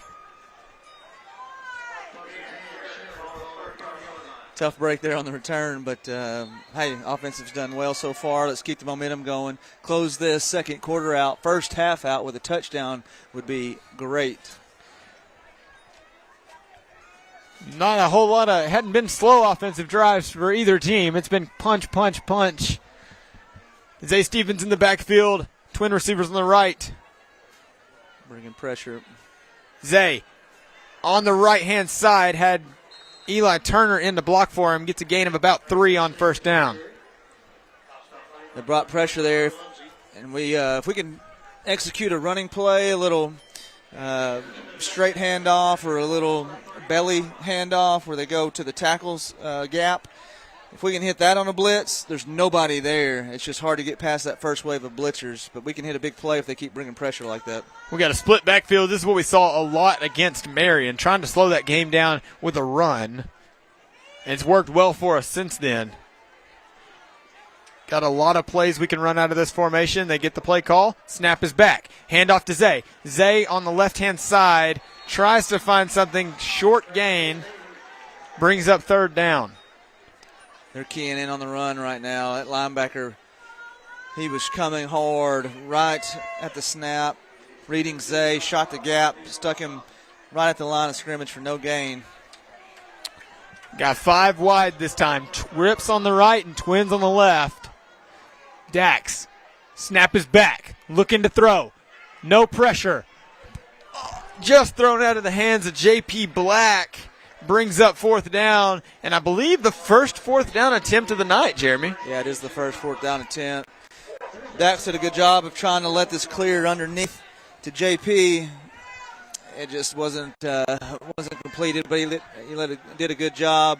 Wait. JP come from this bottom of your screen, closer to the top of your screen to make a big completion. Just couldn't connect there. Fans are ready for this conversion here. 4th and 7. Quads on the right. Dax looking to throw. Got Parker Mullins. Got to make some room. Got to get forward. Got to fall forward. Still moving forward. Did he make it? Just short by a yard, Jeremy. Turnover on downs. Wildcat offense coming out onto the field. Looked like the secondary's playing off deep, and we're just one block away. Number 5 was unaccounted for, but great effort there by Parker, fighting hard after contact to try to get a first down. Just came up a yard shy. So talked about defense. It's a big moment for our defense. We've got to dig deep, find a way to hold our ground here and stop El Dorado from scoring. Yeah, absolutely. Definitely need a defensive stop right here. Run. Snap's coming. Rush from number 6 on the right. Got some room. breaking tackles, making his way. First down for the Wildcats. The clock now at 2:31 in the second quarter, brought to you by Edwards HVAC. It's just it's the same thing over and over. Pulling the guard, trying to get blocks on our second level, which would be our linebackers, making big plays. It's a steady diet of guard, pull, run plays. Snaps back. Number 6 again up the middle. Small gain on first down. I think it was about 3. Brings up second. Got tripped up. Same thing. Guard pull, little counter play inside. Minimal gain there. Got tripped up. Second down, about 8 looks like, Mason. Here we go. Defense looks like they're bringing pressure this time. Expecting the run. Coming up the middle by number 6. Gets a good gain. I think it might be enough to move the chains. Waiting on that signal. It is going to move the chains. First down for the Wildcats. Minute 42 left on the clock now. And it's winding. And Jackson dealt another tackle. Sheridan in desperate need of the football right now. Snaps back, handoff. Number 6 up the middle towards the left-hand side. Gets a great gain on first down. Stopped by the Jackets secondary. Reed Stevens there, saving a touchdown. Good tackle. It's going to be a steady run. They're going to milk this clock. They're going to run it, and then you may see a little play action. Got a timeout here by Sheridan. We're going to take this opportunity to thank our sponsors. We want to thank Allen Gate and Panel.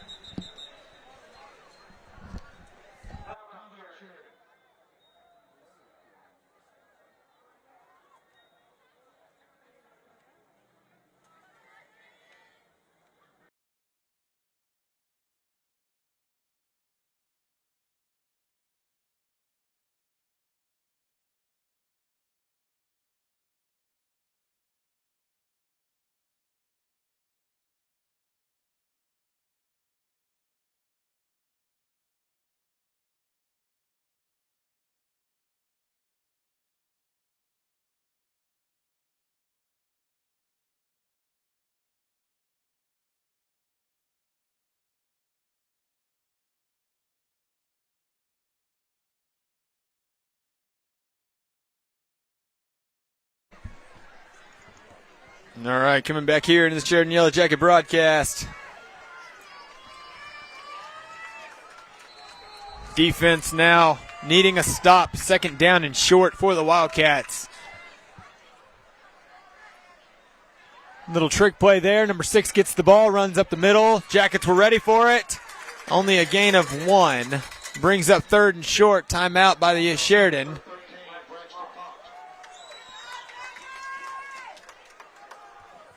We're going to take this opportunity to thank our main sponsors. Thank you, First Trust Home Loans and Platinum Roofing.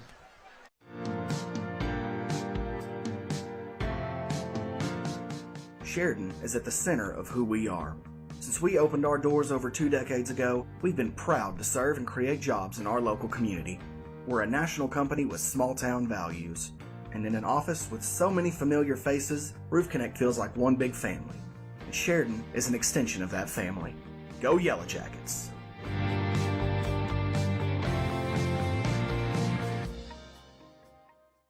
First Trust Home Loans offers a wide range of home loans for all your mortgage needs.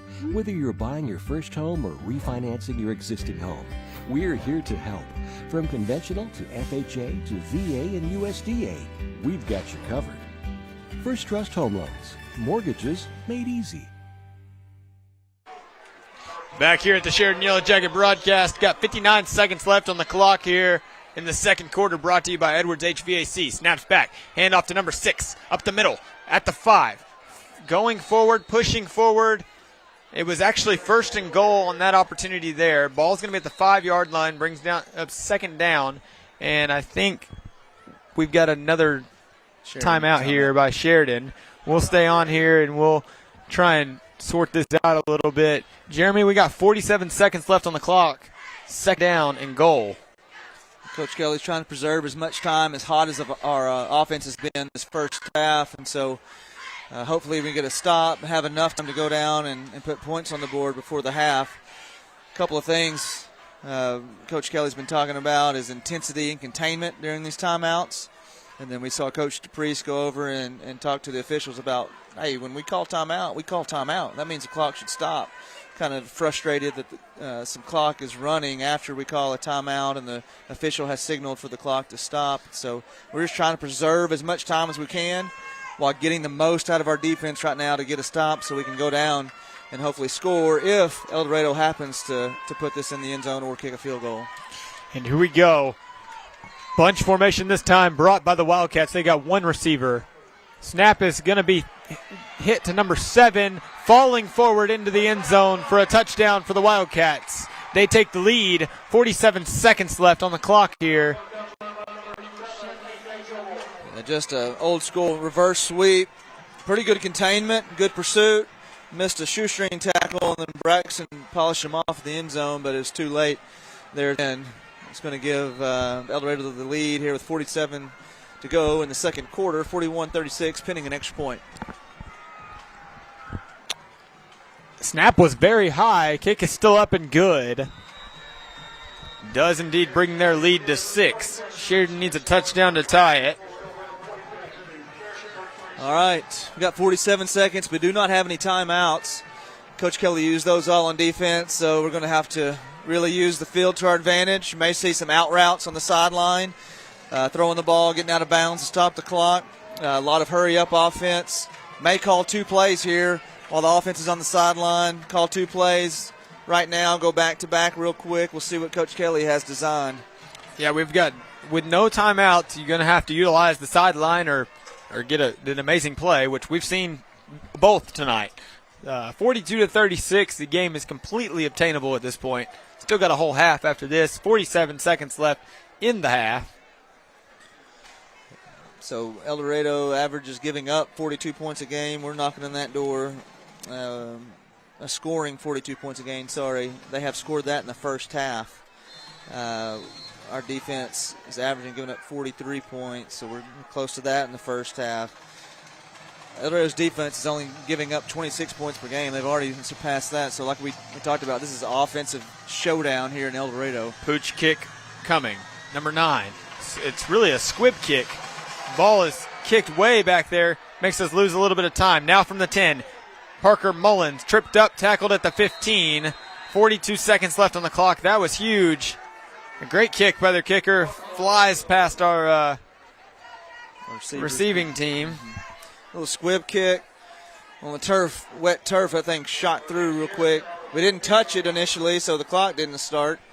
Then once it started, the clock went down, but it has stopped now. 42 seconds left in this first half. Plenty of time to make something happen, and that's exactly what the Jackets are intending to do. Trips on the right. Standalone receiver there at the top of the screen. Zay Stevens in the backfield. We got a false start on the offense. Going to back them up 5 yards. Not quite the start they were looking for. Trying to make something happen with Zay on the outside. Yeah, we had trips down low. Those become blockers. Those 3 receivers become blockers, getting it to Zay quickly in space to see what kind of gain he can get on first down. But instead we got a false start. Also ran a second off the clock. Whistles need to correct that. No time should have gone off the clock. Yeah, I think that might be why the whistle blew. They may be trying to correct that right now. Need to utilize every second we can get on that clock. 1st and 15. Still just takes one breakaway play for anything to happen. Takes one play. You got to have the play to be able to do it. So every second counts, Jeremy. And it does look like they're trying to correct something. It should be 42 seconds. They're still trying to signal here. Crowd's getting frustrated, want to see some action, but they're just trying to make the play clock right. That's what we believe. They did that, and they're not going to change a thing, Jeremy. Icing the offense from the referees. Here we go. Sheridan Yellow Jacket offense. 1st and 15. 41 seconds. Snap is back. Dax looking to throw. Ball is intercepted. Jace Bradshaw was the intended receiver. And now the Wildcat offense has a chance.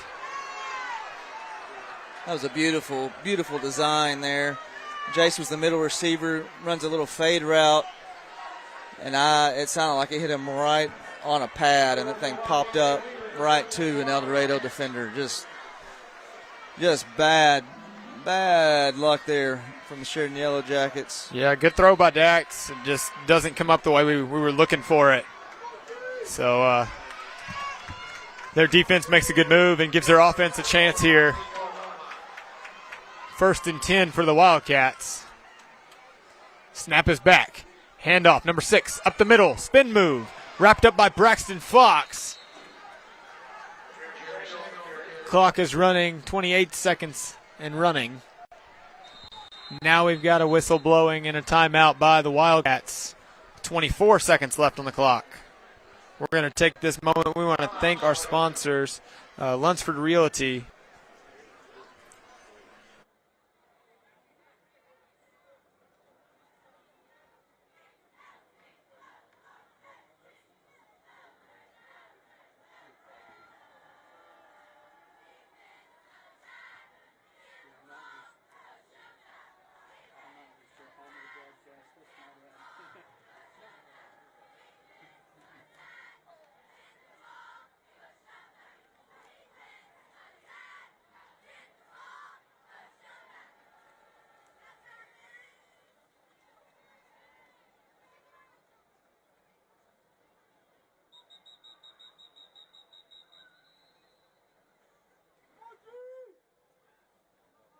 Coming back here to the Sheridan YellowJacket broadcast. We got 24 seconds left on the clock here.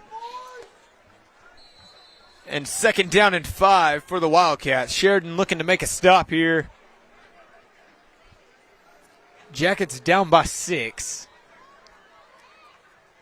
Been handoffs to number 6 all night. Set a player in motion. Now they're looking to pass. Throwing towards the outside. Chandler Stanton jumping, trying to make a play off of it. Pass is incomplete, bringing up 3rd down.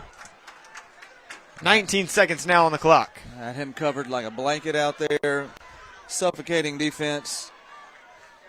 Wish you could have made that pick to make up for ours, but good effort there. Good coverage on the outside there by our defense, bringing up 5. 19 seconds to go. 2 timeouts for El Dorado, so they could run the ball here if they wanted to and stop the clock. They absolutely could, and we've seen a couple quarterback keepers. It wouldn't surprise me if we saw one here, and it's going to be a play-action pass. They got a man, number 10, Braxton Fox fighting. They force the guy and tackle him at the 1-yard line with 13 seconds left on the clock. Now we've got to stand tall and get a stop. Ball is actually on the 2-yard line. Snap is back, running it up the middle. Going to be short, gets it to the 1. 2nd down and goal. Timeout, El Dorado. 8 seconds left on the clock.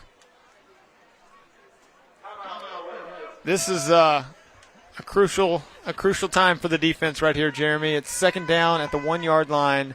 8 seconds left to go before the half's up. El Dorado still has 1 timeout left. If I was a betting man, I would bet a little quarterback sneak or a handoff right up the middle. If they don't get in, call a quick timeout and give themselves a chance to score. We're going to bring in. We've got to defend. Looks like a goal line defense, bringing in some of our bigger offensive linemen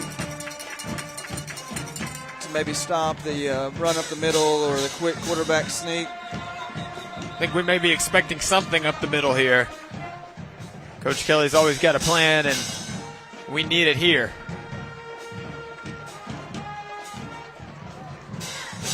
Here we go. 2nd down and goal from the 1. Defense needing to make a stand before the half. Wildcats with 1 timeout left. Quarterback running up close. Quarterback keeper diving towards the end zone. Ball is out. Ball is out. Who's got it? Sheridan YellowJackets, I believe. We are waiting for the signal. They're signaling. What are we signaling? What are we signaling here? We're waiting. They don't know. YellowJacket football. 4 seconds left on the clock. Jeremy, what a stand. Woo. What a stand. Wow. On a quarterback sneak, they forced the fumble, Jeremy. Unbelievable. We missed, but I think he reached out. Somebody punched it loose, and then it was a fight for the ball. The judge, official at the top of the screen, didn't know that the ball, so he was signaling no, he didn't make it. And then we fell on the ball for an amazing stand. Second, was it 3rd and goal? How awesome. From the 1, we knock it loose, make a good stand, prevent them from putting points on the board right before halftime. Unbelievable job by the Sheridan defense. Here we go. Sheridan offense. 4 seconds. Dax in the shotgun. Handoff to Zay. Zay moving up the middle. He's got space across the 30. Clock expires. Going to halftime.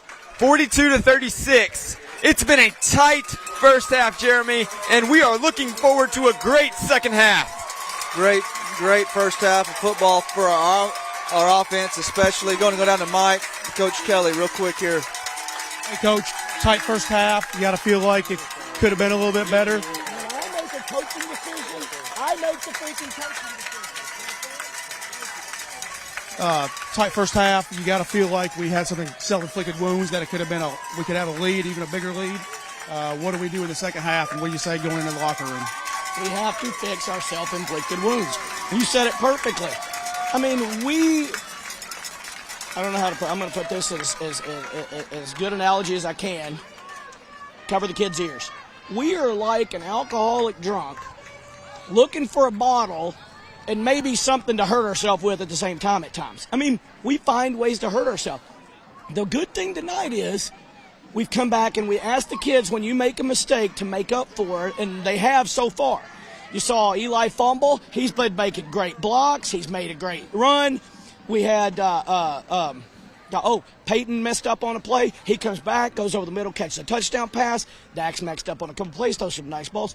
We're doing a good job of making up. Now, if we can eliminate the mistakes and just do the makeups, we're a really good football team. They haven't stopped us. We've stopped ourselves.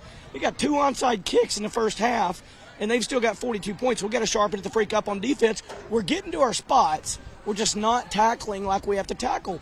We're getting there, and we work on wrapping up low like you do in 4th and 5th grade, and we're just not doing that right now. That's my fault. I've got to get them to do that. Somehow I've got to do an exercise where we do that better.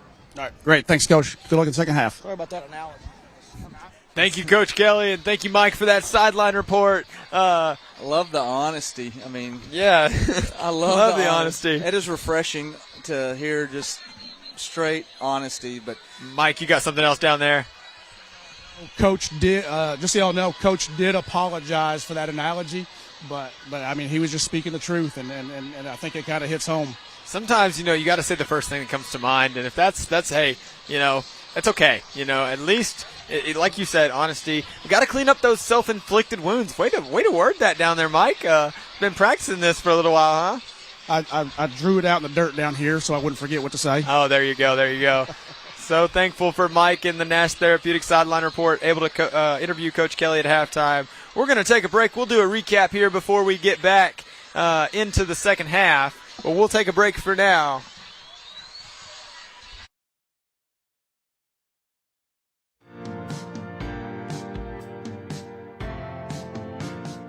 Sheridan is at the center of who we are. Since we opened our doors over 2 decades ago, we've been proud to serve and create jobs in our local community. We're a national company with small-town values. And in an office with so many familiar faces, Roof Connect feels like one big family. And Sheridan is an extension of that family. Go YellowJackets!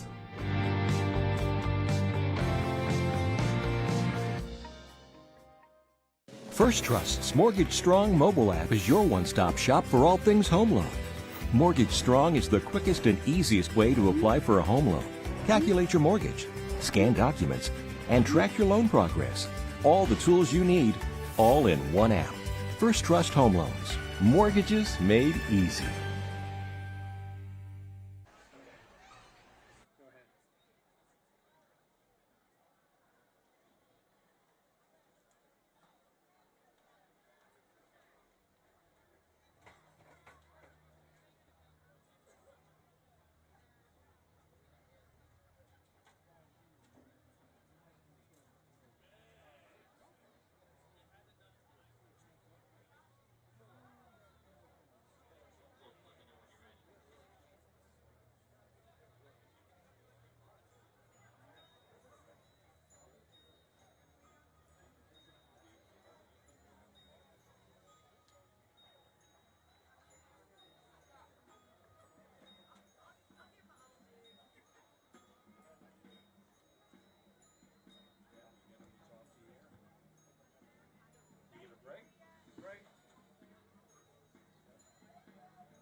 close this down for a minute? The stadium?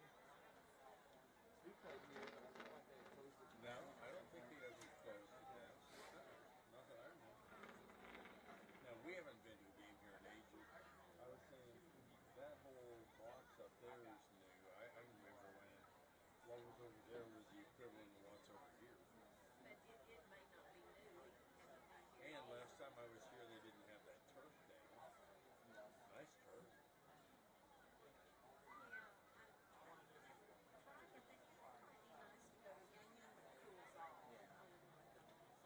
Jeremy, I can remember when I first moved here, nearly 50 years ago, and came to ball games. Those stands would be really full. Oh yeah. I mean, my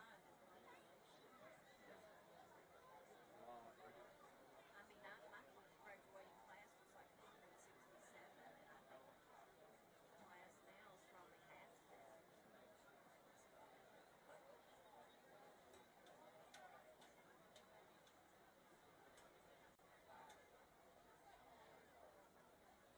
What is the Sheridan Stadium like? It has turf, but the stadium itself is old. Needed major overhaul, but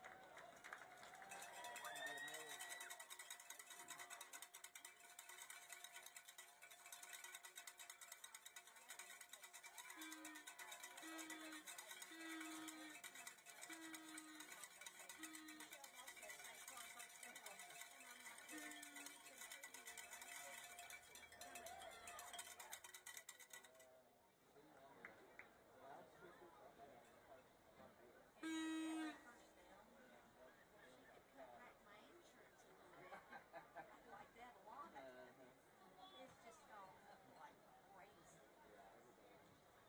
I could consolidate everything, reinsure. My phone's charging over there. You might bring it back. It was like 700 something. It's almost 1,000 now.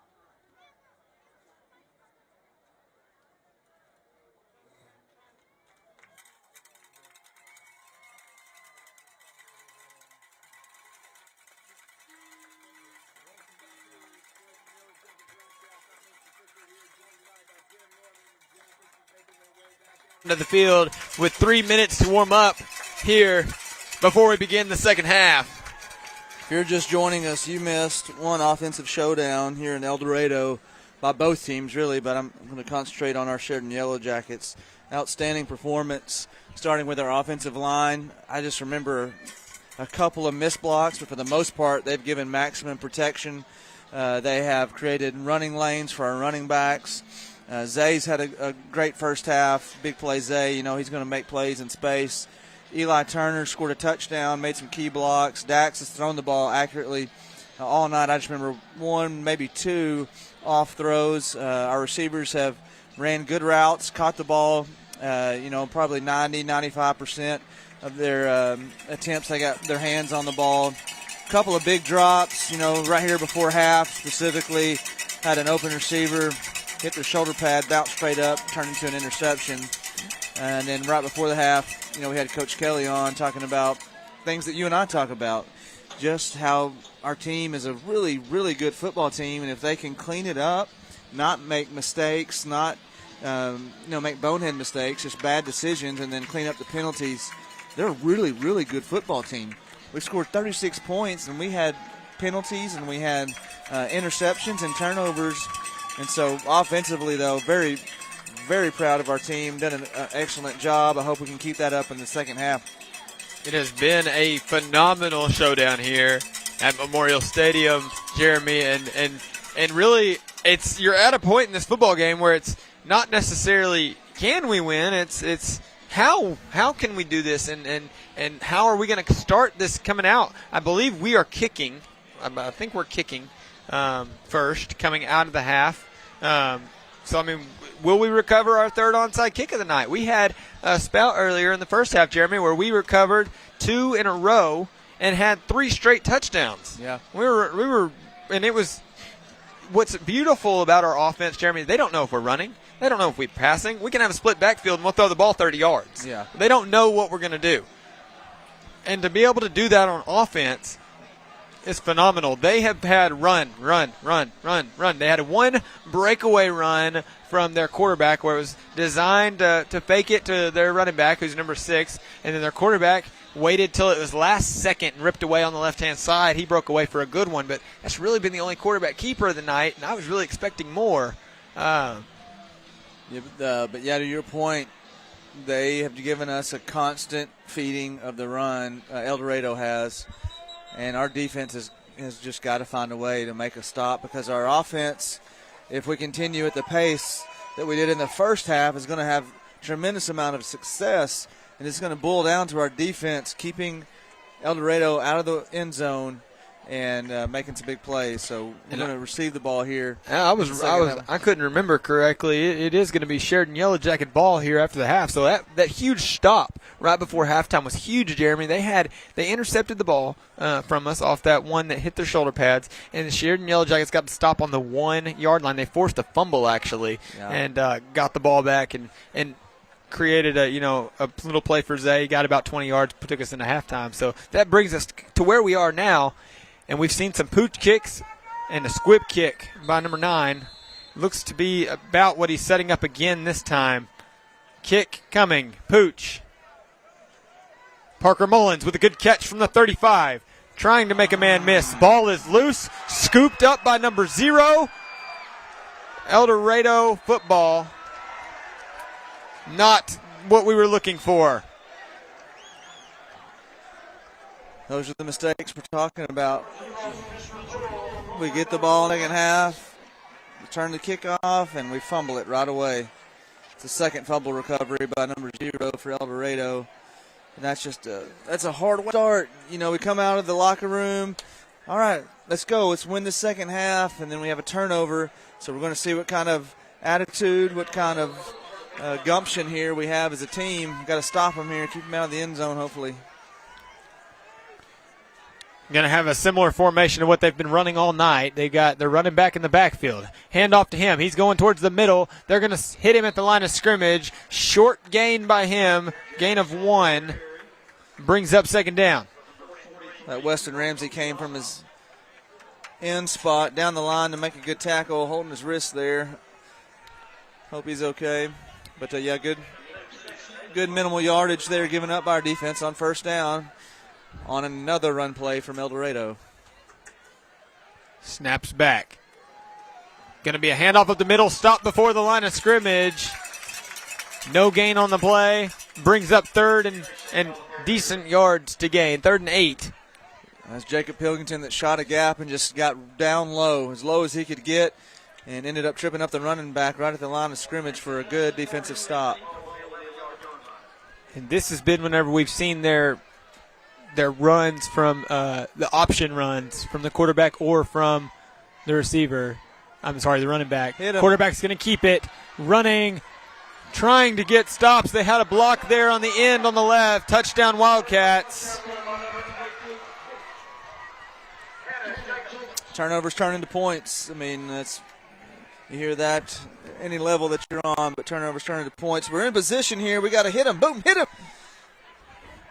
Instead, he makes 2 guys trip over each other, walks into the end zone for a quick touchdown from El Dorado. Extra point coming now. Kick is up and good. They've got a great kicker in on the Wildcats. Special teams there, and brings our score 49-36. 13-point deficit here for the Jackets. Got to get something done here on offense. Had a beautiful return earlier by Mason Mangrum and a touchdown last week by Parker Mullins. So anything can happen here, even with special teams. So we'll see what kick they come out with. Yep, chin up. Coach Kelly's big on, hey, you made a mistake. Okay, now make it up for your team somehow. And so let's see if we can make it up here with a decent return and set up a good field position for our offense to go down and answer the El Dorado score. It's important to get back in this game and respond aggressively.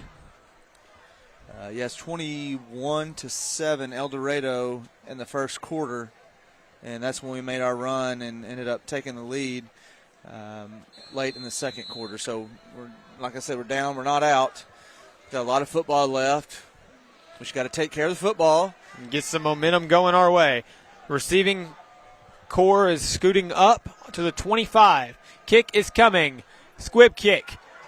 He falls on it. Kick was to number 21. Falls on it at the 41. Waylon Partain. Great job. That was a bullet right at his helmet. Got his hands up, knocked it down.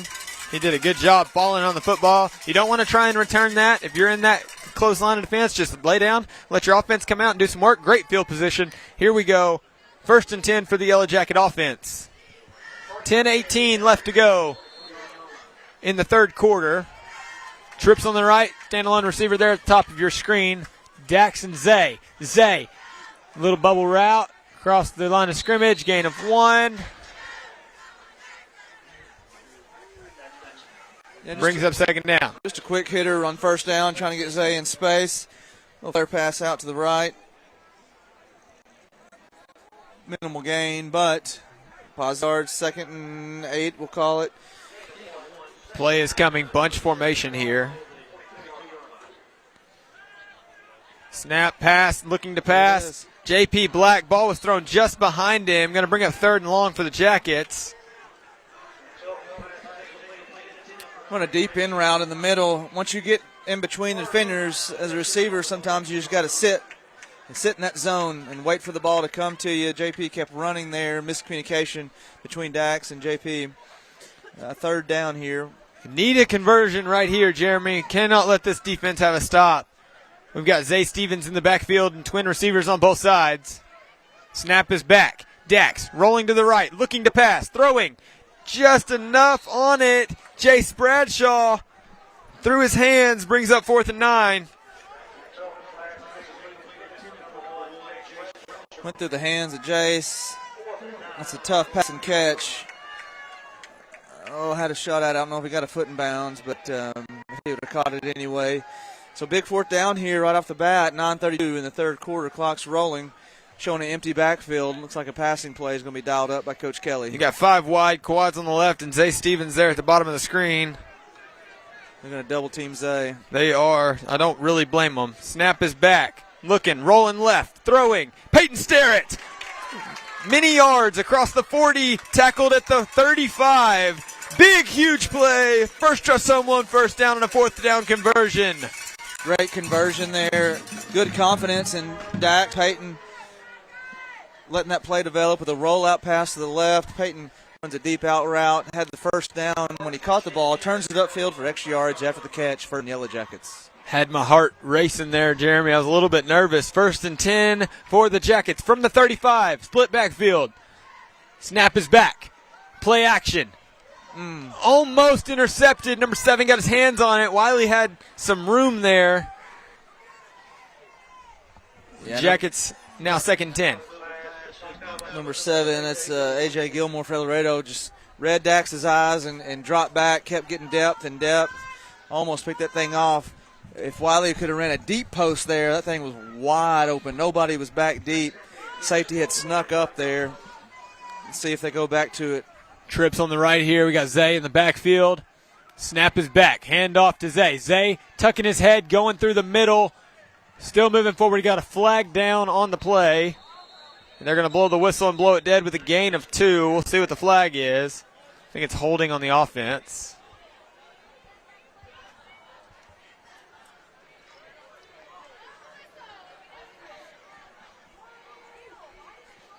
Trying to figure out what they're going to do with it.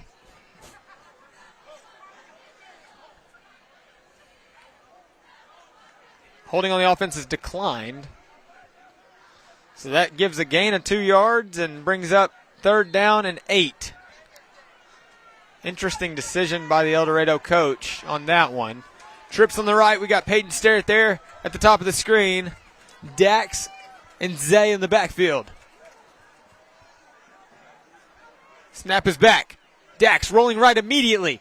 Zay catching a block. Pass is intercepted by number 4. Number 4's got some room across the 50, across the 30, in open space across the 10. Zay Stevens punches it out of his hand, runs from behind. Fastest man on the field, saves the touchdown, brings up the Sheridan Yellow Jacket defense. 1st and goal for the Wildcats. Yeah, we had illegal contact downfield. Our receiver got pushed, caused him to go to the ground. That's a timing route. And Dax throws it and just right into the hands of El Dorado. Good hustle by Zay downfield. Stop that ball. Stop the returner from scoring. Watch this hustle by Zay. Punches it out right here. You know, if that stays in bounds and goes out of the back of the end zone, that's our ball. So great hustle by Zay. Tough break for the Sheridan defense and a tough break for the Sheridan defense because now they got first and goal. They got to protect the end zone here. Ball is at the 2-yard line. 2-yard line. First and goal. Got a whistle being blown. They put it on the wrong hash. It's supposed to be on over on the side, not in the middle.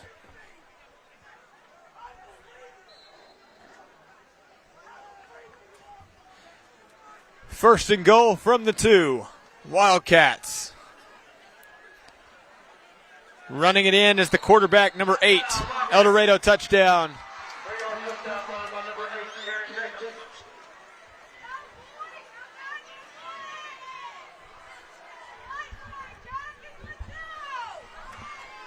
Can't give up here. We were down by 3 possessions earlier this game, Jeremy, and we've got to get this ball and we've got to do something with it on this next drive. We're going to go down and answer. We had a start in the second half, had a fumble on the kickoff right off the bat, then an interception there, and both of those have turned into touchdowns.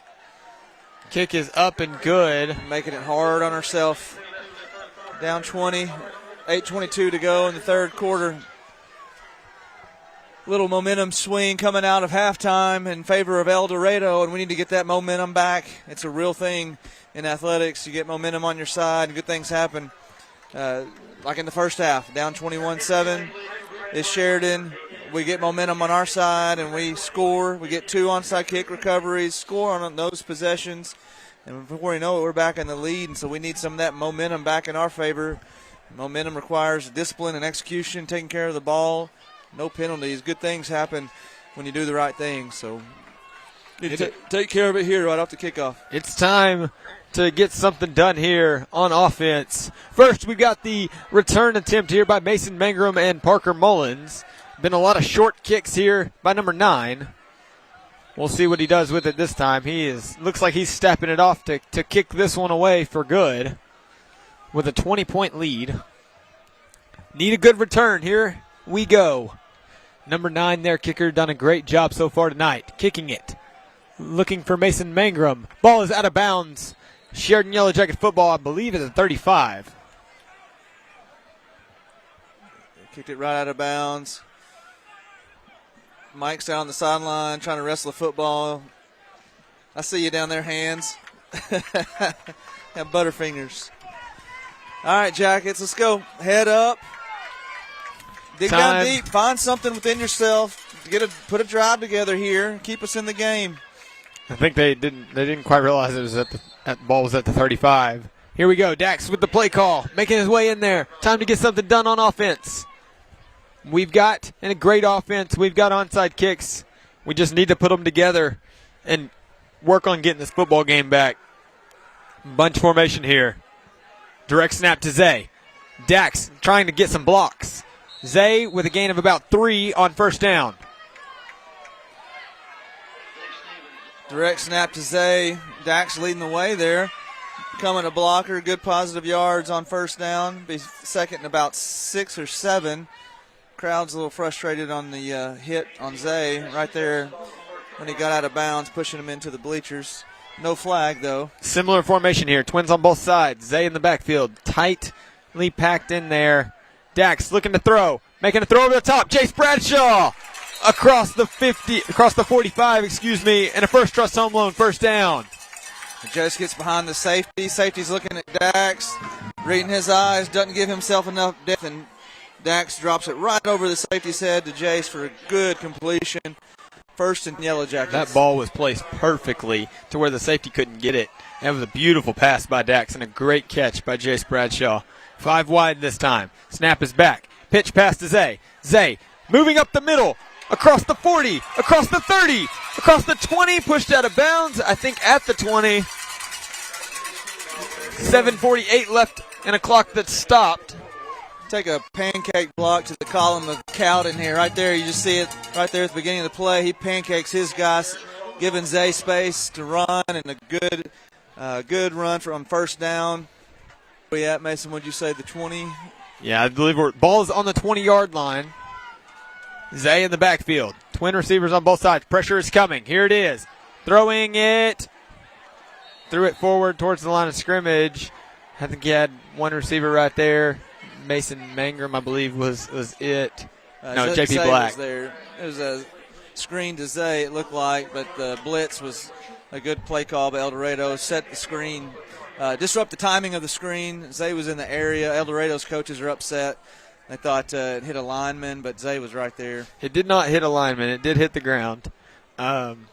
Brings up second down and 10. Here we go. Trips on the right. Twins on the left. 5 wide. Here we go. Got pressure coming from the outside. We got one-on-one coverage. They've loved rushing from the outside tonight. Guess he wasn't across. Pass to JP Black. He takes a big hit down at the 10. First Trust Home Loan. They've got to move the chains right there, right? Nope, I guess not. Third down. Wait. No, okay, it is first and goal. I thought it was. Yeah, first down. First and goal from the 10. Yeah, they brought pressure from the outside. Kelly saw it. Ran over the middle. Good toughness there by JP Black, catching the ball and securing it over the middle. As a receiver, going over the middle, you're likely going to get hit. Great job there. Sticking with 5 wide here. Trying to move down the field quickly. Screen pass there to Mason Mangrum. Across the 5 into the end zone. Sheridan YellowJacket touchdown in less than a minute, Jeremy. That's what we needed right there. The clock is running after that timeout, or touchdown. That's what we needed. Good blocking downfield. Peyton Starrett does a lot of good things. He's a good route runner. He's a good catcher of the ball, but he's a team player there. Also blocking for Mason to get in the end zone. Great job by Mason securing the ball, getting upfield, making a couple of cuts to get in the end zone. Preston Herr here to attempt the extra point. Snap is back. Blocked. Ball is dead after a blocked extra point or a 2-point conversion. Anytime those get stopped, the ball is then dead. 7 minutes and 1 second left on the clock. 56-42. Sheridan now with an onside kick attempt coming. Yeah, to cut the lead, 14 there. Big drive by the Sheridan offense, keeping us in the game. I think El Dorado has timed up our extra point to where our linemen put their hand to the ground real fast to try to make them jump off sides, and they know that's when we snap it. Looks like they timed that up good and shot a gap and blocked our extra point. Onside kick here would be great. Time to recover one, Mason. Preston Herr we've already recovered 2 from this onside kick so far tonight. We are looking for a high bounce. Their number 7, AJ, is going to try and recover it per the usual. They have him all the way back at the 40-yard line to try and give him momentum running towards it. Here we go. High bounce, onside kick. Looking for it. Got to bounce early. Ball is out. They touched it. I think it's El Dorado football. Yep. They're still kind of moving around for it. Referees trying to tell them to stop. I don't know if there's a definitive answer yet. El Dorado football. First and 10 for El Dorado. Defense makes their way out on the field. Need a stop quick, Jeremy.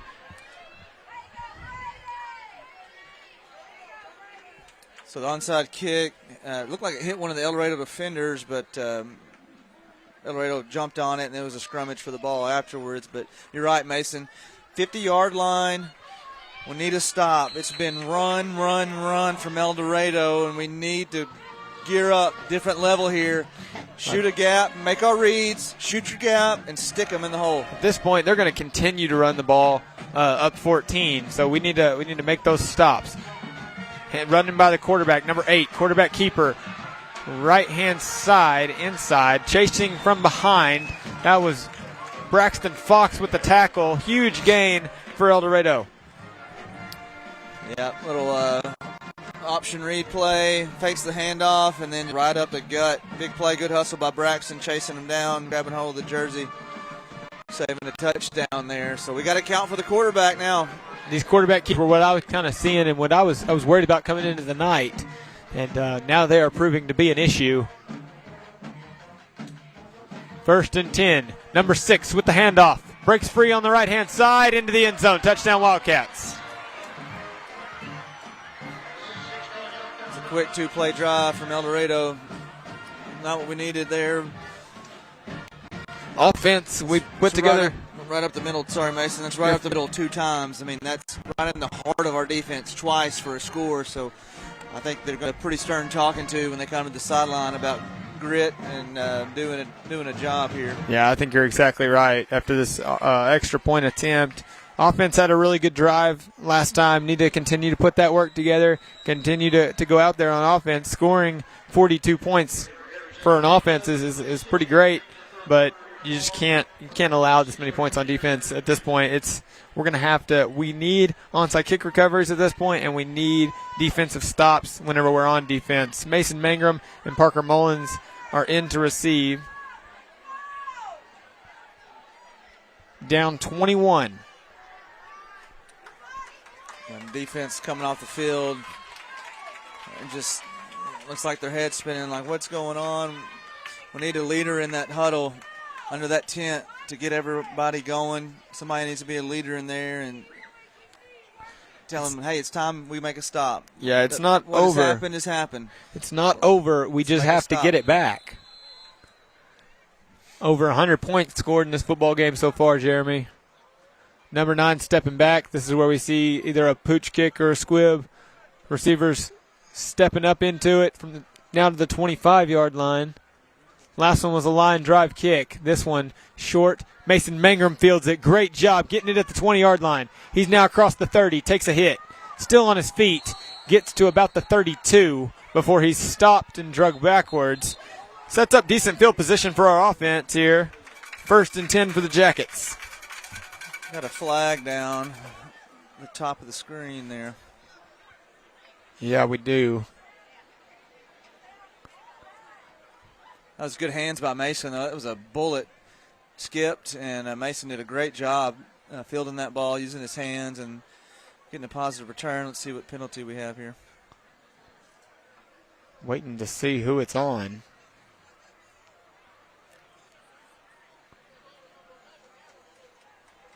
Kind of waiting on the signal here from the ref, Jeremy. I'm not sure what to expect here. I don't know if they're trying to figure out where the ball was at or where the penalty was at or who it was on, like what number. But they are having a discussion here. Face mask on Sheridan. A holding. Like holding on us, maybe. They're going to back us up 10. Gives us the ball at the 21, it looks like. Sheridan offense is needing to make their way down the field quickly here. Snap is back. Zay got the ball.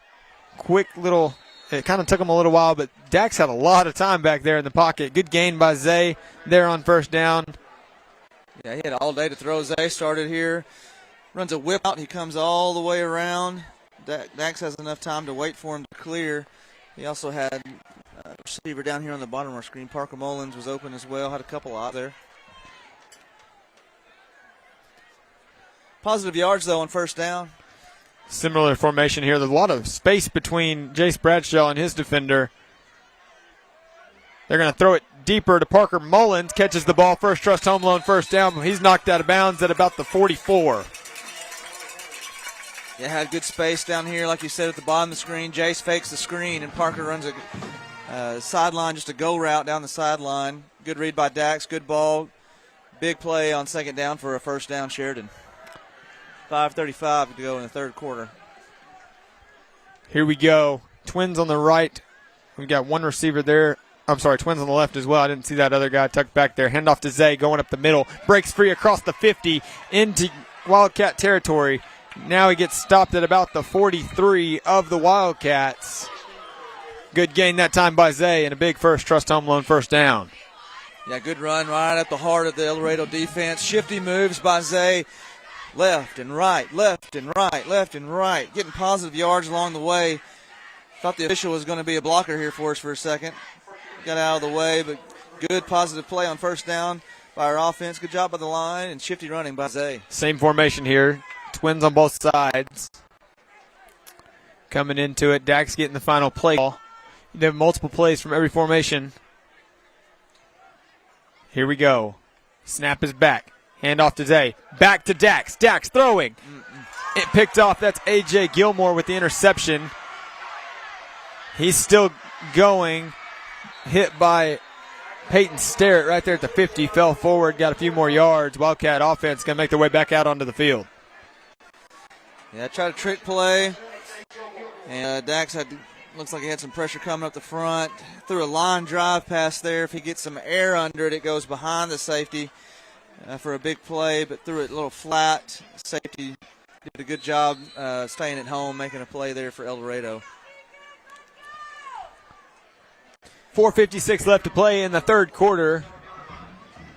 Defense got to get some work done on this end of the ball here. Snap is back. Going to number 7. They reward him for the interception. Big loss as he's tackled by a swarm of YellowJackets. He's going to stay on the ground for a second. I'm not sure if they're going to take a moment for him. He's going to stay down. We're going to take this moment to thank our sponsors. We want to thank Allen Gate and Panel.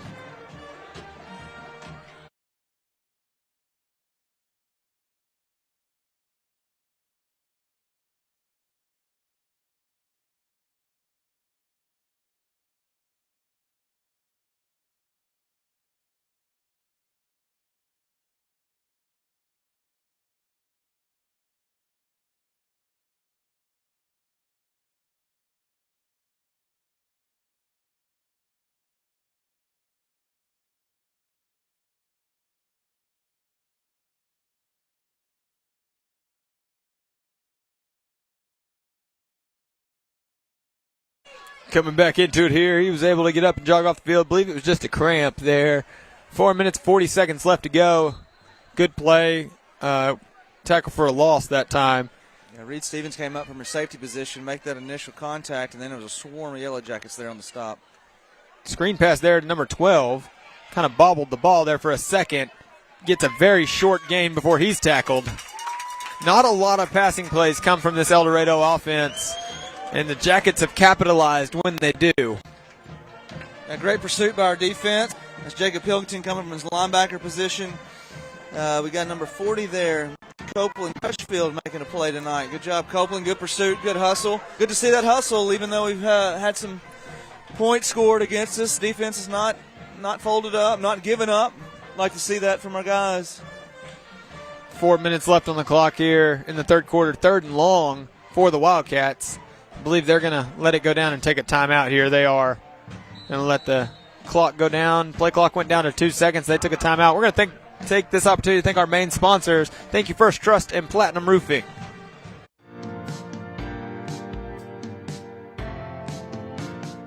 Sheridan is at the center of who we are.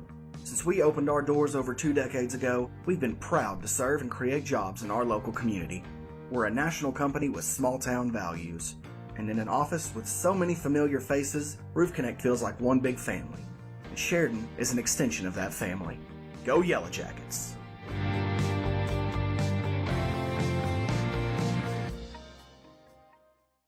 At First Trust, we're proud to call Sheridan our home. Our loan officers grew up here, and they understand the importance of turning your home loan needs into a reality. We're your neighbors in your neighborhood, ready to help. First Trust Home Loans. Mortgages made easy. Back into it here at Sheridan YellowJacket broadcast. That's our band. And here comes the play. Fake the handoff. Play action pass coming. Time to capitalize. Pass was caught. Big conversion as they complete the pass. And now have first down. Had a good scheme called. We had 2 defenders there. Receiver made a great catch between 2 defenders. Got to find a way to knock that thing down. It's a 3rd down and long, and El Dorado gets a first down on us there.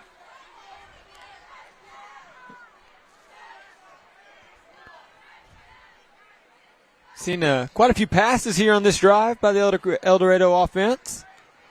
3 minutes, 20 seconds left to go in the third.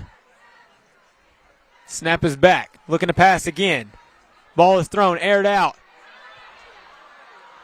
made the receiver turn around. The ball was thrown way behind him. Not sure if it was designed for him to turn around on that one, but I think the ball was just thrown behind him on that. Yeah, that was a quarterback error. He thought the receiver's cutting back toward the pylon, but he was running a post route. He had the post route open. He would have stuck with it. Luckily, quarterback was confused for Sheridan and get to fight another down here. Second down. Sticks don't say it, but it is second down. Snap was back. There's a fake handoff there to number 3, and they ran it up the middle. Got stopped pretty quickly. They did a good job sniffing that one out. Brings up 3rd and long. Good job by the defense up front, shooting gaps, picking it up.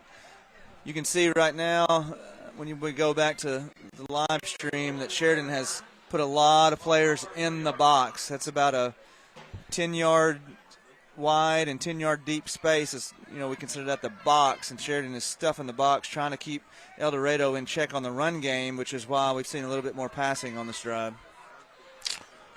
Need a stop here. 3rd and 9. Snap is back.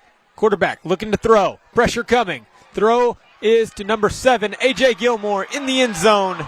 Wildcat touchdown.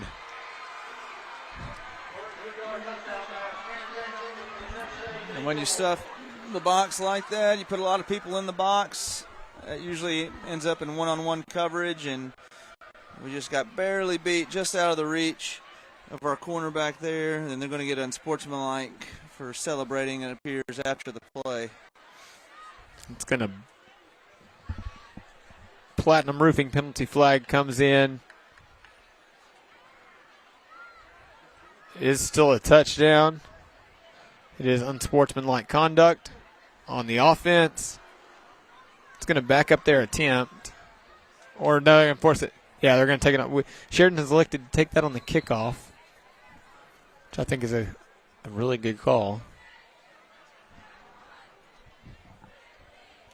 El Dorado kicker, again, has been doing a phenomenal job tonight. He's made all of his extra points and been doing a good job on kickoffs. Kick was up and good. Jackets have got to score on this drive. They've got to score quickly. It'd be advantageous. We got 2:21 left in the third quarter. Very advantageous if Sheridan can go down, make a quick drive, and score before the end of the quarter to keep us in this ball game right now. Down 42-70, 28 points difference. We've scored once in the third quarter, and El Dorado has scored on every possession that they've gotten the ball thus far.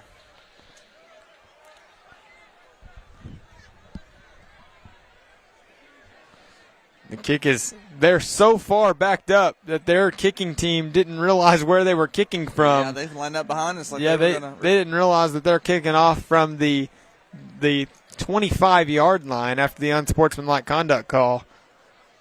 This is setting Sheridan up to have decent field position. We'll see how they choose to kick it. Need a good offensive drive and a great return here if it's returnable. We don't really need to do anything special. We need to catch the ball, secure it, and get as many yards as we can. Safely. To keep our offense on the field here. Let's just give our offense that chance. They're setting up for a shorter kick yet again. And here we go. This has been Pooch kick formation. It's a squib out of bounds. That's a great scenario. Ball goes out of bounds before the 30-yard line. It's a 40, spot at the 42. Great field position here for our offense. Offense has had success tonight. I mean, you can't tell that by the score. We scored 42 points in this game. So we're doing some good things. We've got to take care of the football. Other than that, we're moving the ball down the field. So now it's 1st and 10. They're trying to figure out where to spot the ball after it landed out of bounds. I believe it's going to go to the 50. It's going to go to the 50. So give Sheridan great field position already in the middle of the field. Just got to move it forward into Wildcat territory and then find the end zone. Trips on the right. Passes to Parker Mullins. Pass is incomplete.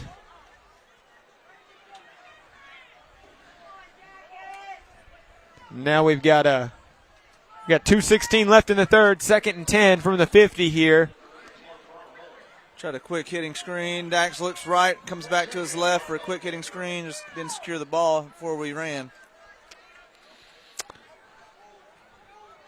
Twins on both sides. Coach Kelly sees something he likes. Going to give a little pitch to Zay. Zay on the left-hand side. Good call by Coach Kelly as we get a gain of about 8 with Zay Stevens. Yeah, you could probably hear him on a live stream. He was check. I think he said origami. That's a check to a running play for Zay. Saw something you like at the top of your screen. Good blocking there up top by Sturdivant and Cowden. Giving Zay some space. 3rd and manageable here. Split backfield now. Zay Stevens and Eli turn back there. Zay Stevens goes in motion. Screen pass to him. He's got some room across the 40. Knocked out of bounds. That'll stop the clock. First Trust Home Loan first down at the 33-yard line of the Wildcats. Get your ball to your playmakers in space. Good things typically happen. Zay catches it, secures it. Blocked there by Jace. Good job by Wiley, I think. Yep, Wiley DePriest blocking downfield as well. For a first down. The offensive line has done a great job. Dax has had so much time in the pocket, and it's just been phenomenal. Split backfield again. Here we go. Pressure. Snap is back. Going to hand it off to Eli Turner, making his way in the middle. We got a flag on the play coming in from the backside. Typically in the area of holding. Yeah, throwing right into the middle.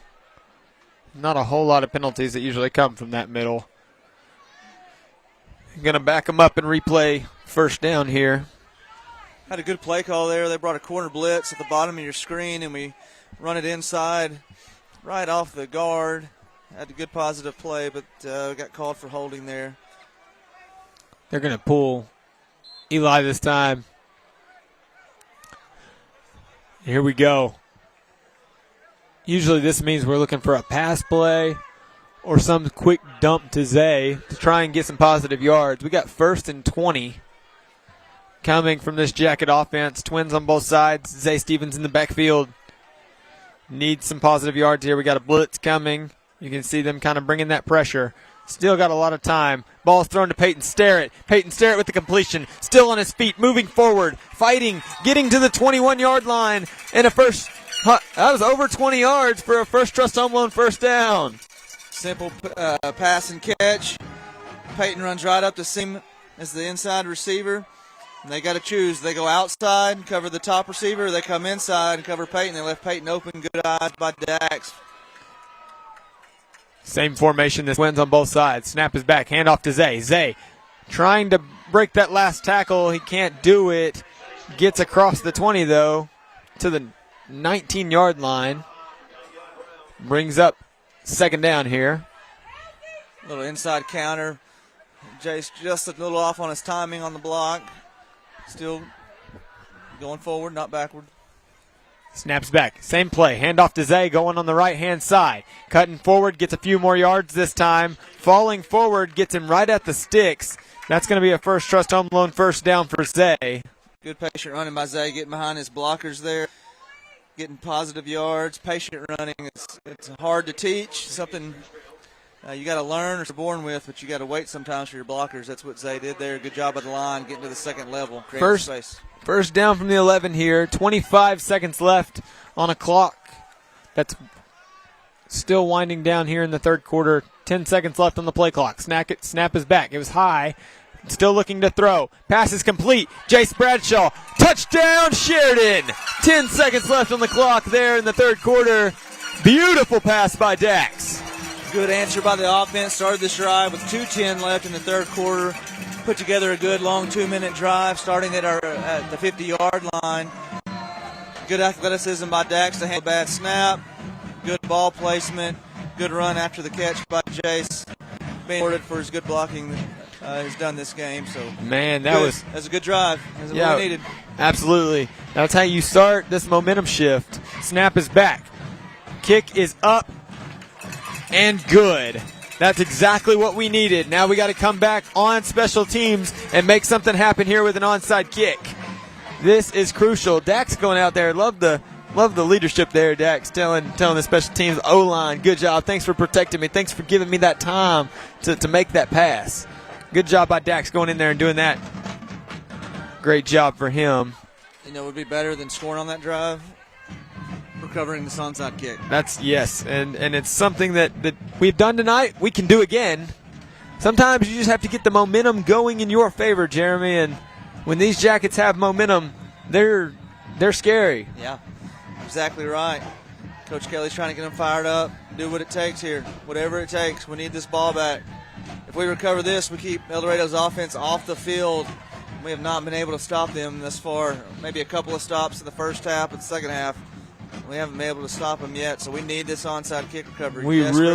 We really need this thing to take that high bounce we're looking for, or maybe one of them touch it early and the ball come out. We just need a chance here at the football. Ball's got to go 10 yards before we can touch it, unless they touch it first. Here comes the kick from Preston Herr. There it is. It didn't quite bounce. Ball's still loose. They dive on it last second. El Dorado football slightly in Yellow Jacket territory. Defense is going to have to come out here and make something happen. That ball just kind of hung on to the ground and went right. Never bounced up. Had potential to hit an El Dorado player for us to recover, but it just snuck through everybody there. Seven still hobbling off the field, struggling with, looked like a hamstring cramp earlier, so he's hobbling off. He's had some issues tonight there. Jeremy, we've got 10 seconds left in the third quarter. Jackets have a chance. We just got to make something happen on defense. We got to get this ball back. Got to get the ball in the hands of our offense, or make a huge defensive play. That's always possible. Looking for a pass. Gets it to number 12. Got to make something happen here. They hit him, make him fall off balance, get a tackle. They had a good gain on first down, gain of 6. Brings us to the end of the third, and we're going to take this moment to thank our sponsors. We want to thank First Trust Home Loans and Platinum Roofing. At First Trust, we're proud to call Sheridan our home. Our loan officers grew up here, and they understand the importance of turning your home loan needs into a reality. We're your neighbors in your neighborhood, ready to help. First Trust Home Loans. Mortgages made easy.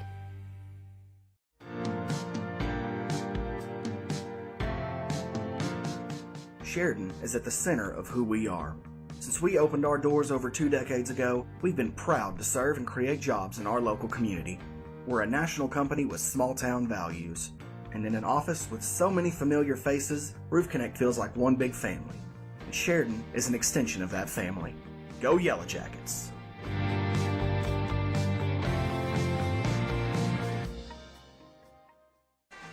Welcome back here to the Sheridan Yellow Jacket broadcast. I'm Mason Fisher, joined here by Jeremy Orman and sideline reporter Mike Nevins.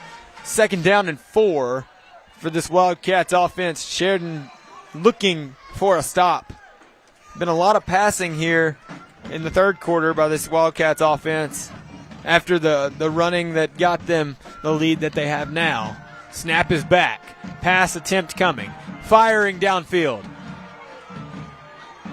Defender got out of the eyesight just a little bit, missed the ball.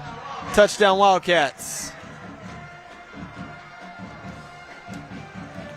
We focus on the run. We put 10 people in the box, and they had time to throw, and they go deep. One-on-one coverage. It's been the one-on-one coverage all night. Yeah, that's what's been hurting us all night long is deep balls, one-on-one coverage.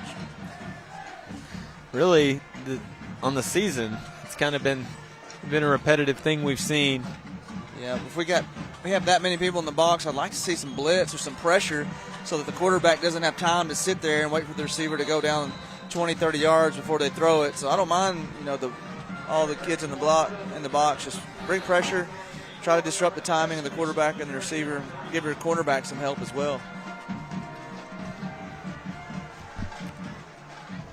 And quick score there by El Dorado. We got to answer right back here, Mason. 77-49, 11:53 to go in the game.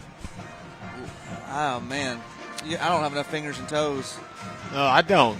I don't have enough math skill to do that quick. This is a high-scoring football game. Might be the highest I've ever seen. 77-49.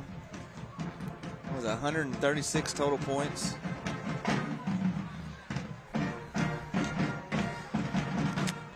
All right, offense. They've been in the tent looking at some adjustments. Have done pretty well tonight. Shot ourselves in the foot offensively just a couple of times. Other than that, it's been a pretty good offensive night. Yeah, you're exactly right. 49 points. I mean, that's pretty good for an offense. Here we go. Kick is coming. Out of bounds. Out of bounds again. Parker Mullins not going to have a chance to return it. That's going to put the ball at the 35-yard line for our offense. It's all in how we come out. We gotta get this fourth quarter fired up. We got to do something quick. We need our offense to act quick. They've done a great job so far tonight. Got to keep it up. Then we need our defense to kick it into gear and get something done on that side of the ball. Offense is, this is the first year under Coach Kelly. It takes a while to learn a new offense and to learn a new way to play football. And I feel like these boys are getting into that groove. They're putting them a lot more points than what they were at the beginning of the season and figuring it out. Now we just got to figure it out defensively and put that side of it together. Snap is back. Dax looking to throw. Has to throw to Zay. Zay takes a big hit. No targeting called. That was close. They definitely took a shot at his head on that, Jeremy. That was helmet-to-helmet contact for sure. Yeah, they're going to pull him out. That was a huge hit. Here it is, replay. Defenseless. Oh, my goodness, how do you miss that? That's a play that can take our player out for the rest of the season if we're not careful. They's on the sideline now. Snap is back. Now we got a flag out. They're going to call a false start on Sheridan. This is something our fans are not happy about.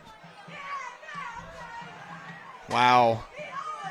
Unbelievable. Unbelievable.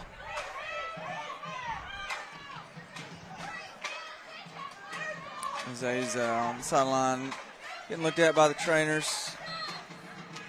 Coach is talking to him. He's done a great job. Hope he's okay. Twin receivers on both sides. Eli Turner's in the backfield for the Jackets. Snap is back. Looking to throw. J.P. Black with the reception across the 40. Needed that. Brings up third down. Good play that time by the Jackets. Yeah, good route by J.P. finding a hole in the zone there. Good protection by the line, giving Dax time to make reads. From the 41. Eli Turner in the backfield. Twin receivers both sides. Handoff. Eli Turner. Falling forward. We're going to see where they mark him. It's going to be close. It's going to be close. They're going to think they're calling fourth down. He's fourth in inches, Jeremy. I'm going to measure it. Nope. First Trust Home Loan first down. All right, we'll take it. Good job. I'll take it. From the angle I had, I was a little worried about that one. Nonetheless, chains are going to move. 10 minutes, 50 seconds left on the clock. Twin receivers both sides. Handoff to Eli Turner, making his way downhill. Gets a great gain on first down. Ran it right at the teeth of the defense, right at the middle. That requires your offense to come off, firing off the ball, and Eli with a good hard run right up the middle. Good positive play on first down. Second short here for the Sheridan YellowJackets. Steven still has his helmet off. He may be out for the game, Jeremy. Trips on the left. I don't know that for sure. Just speculating here. Passes to Jace Bradshaw. He converts. First Trust Home Loan first down. Good route by Jace. Finds a hole in the zone and shows his hands to his quarterback. You can see his hands right here. Show me the ball, give me the ball. Dax hit him right in the numbers. Good completion. Second down for a Sheridan YellowJacket first down. Here we go. No, they're still taking a look at Zay, just so we know we don't have any answers on that yet. So could still see some more. We're waiting for that call. Trips on the left, Twins on the right. 5 wide this time. Making our way downfield. Offense still moving the ball forward. Snap is back. Dax, plenty of time. Good work by the offensive line. Firing downfield. Peyton Sterrett Ball is not caught, but he is shoved. Pass interference with the Platinum Roofing penalty flag. Safety got there early, draped all over Peyton. Hit him before the ball got to him. That was a offensive line, stood their men up. They had nowhere to go. Dax had all day to throw, allowed Peyton to come from the bottom of the screen all the way to the top of your screen near the end zone, clear the defense. Pass interference, first down, Sheridan. Yeah, good job by Dax airing that ball out and giving them that opportunity. First Trust Home Loan first down after the Platinum Roofing penalty flag there. Let's go down to Mike, see if he's got anything on Zay Stevens. Yeah, guys, so Zay is okay to go. We'll see what they do if they decide let's save him for the playoffs or, but he's got his helmet back and he's good to go. Awesome. Great news, Mike. I'm so glad to hear that. Thank you for that. 5 wide. Dax looking to throw. Mason Mangrum hauling in the catch. Good toughness there by Mason Mangrum. That was an incredible catch. Great hands. Caught it with his hands, tucked it away, and took a pretty good hit. Good clean hit there for a first down. Zay Stevens is back out on the field, Jeremy, after taking a headshot and no targeting call. Bunch formation. Ball is going to Zay. Zay fell forward. Didn't get a gain. I think he might have lost the yard on that one. Brings up second down. Good to see Zay out there. Doesn't seem to be affected. We saw the trainers give him a thorough examination and cleared him to play, so that's good to see. And Zay Stevens is now on the outside of this play, lined up with trips on the right and twins on the left. Tight formation here. Zay in motion. Fake the handoff to him. Passing it over the hands of Peyton Starrett, who was open in the end zone. Going to bring up third down and long here. Yeah, we had 2 vertical routes there, Mason. One on the outside, one on the seam, kind of on the hash mark, close to the hash mark there.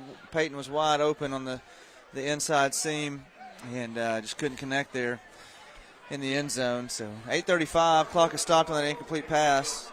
Third down. Here we go. Snap is back. Dax rolling to the right immediately, looking to throw quickly. Tried to find Zay in space. Ball was definitely out of bounds. El Dorado's trying to say they picked it off, but they did not. It was way out of bounds. Good call by the ref. Brings up 4th and long here. Jackets need to find the end zone right here. We can get a first down at the 3-yard line, so don't necessarily have to score, but we need to get close. At that point, just fall forward. Get a touchdown. There you go. Fall forward and get a touchdown. Quads on the right. Zay Stevens lone there on the right of your screen. I'm sorry, left of your screen. Snap is back. Flag is thrown. Encroachment on the defense. It is. It's on the defense. Platinum Roofing penalty flag. That's going to scoot it forward a little bit more, give us a little bit better of a shot here at converting. You can kind of look at that both ways. It gives you closer to the end zone, but gives you less room to work with. So there's really both ways to look at it. Timeout. Timeout called by El Dorado. We'll take this moment to thank our sponsors. We want to thank Allen Gate and Panel.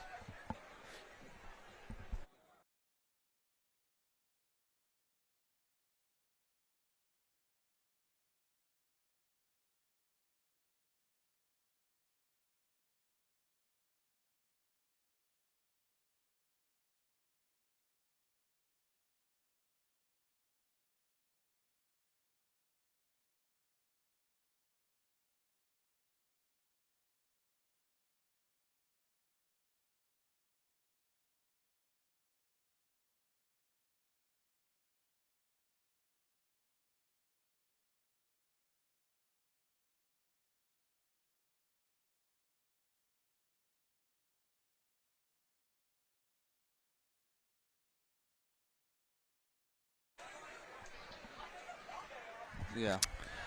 Coming back in here to the Sheridan Yellow Jacket broadcast. 4th down and 6 for the Jackets here. Quads on the right. Zay Stevens alone there on the left-hand side of your screen. Same formation we were waiting on last time. Dax rolling to the right, looking to throw. Dax is going to keep it. He slides at the 4. That's going to be, I believe, a turnover on downs. It is El Dorado football. Just a yard short there. Good job tucking and running some green space. Tucked it and ran. Just got to be a little bit more aware of where those sticks are, where the first down marker is, and that's tough. You got to lunge out and take a hard hit there in order to get a first down. Definitely.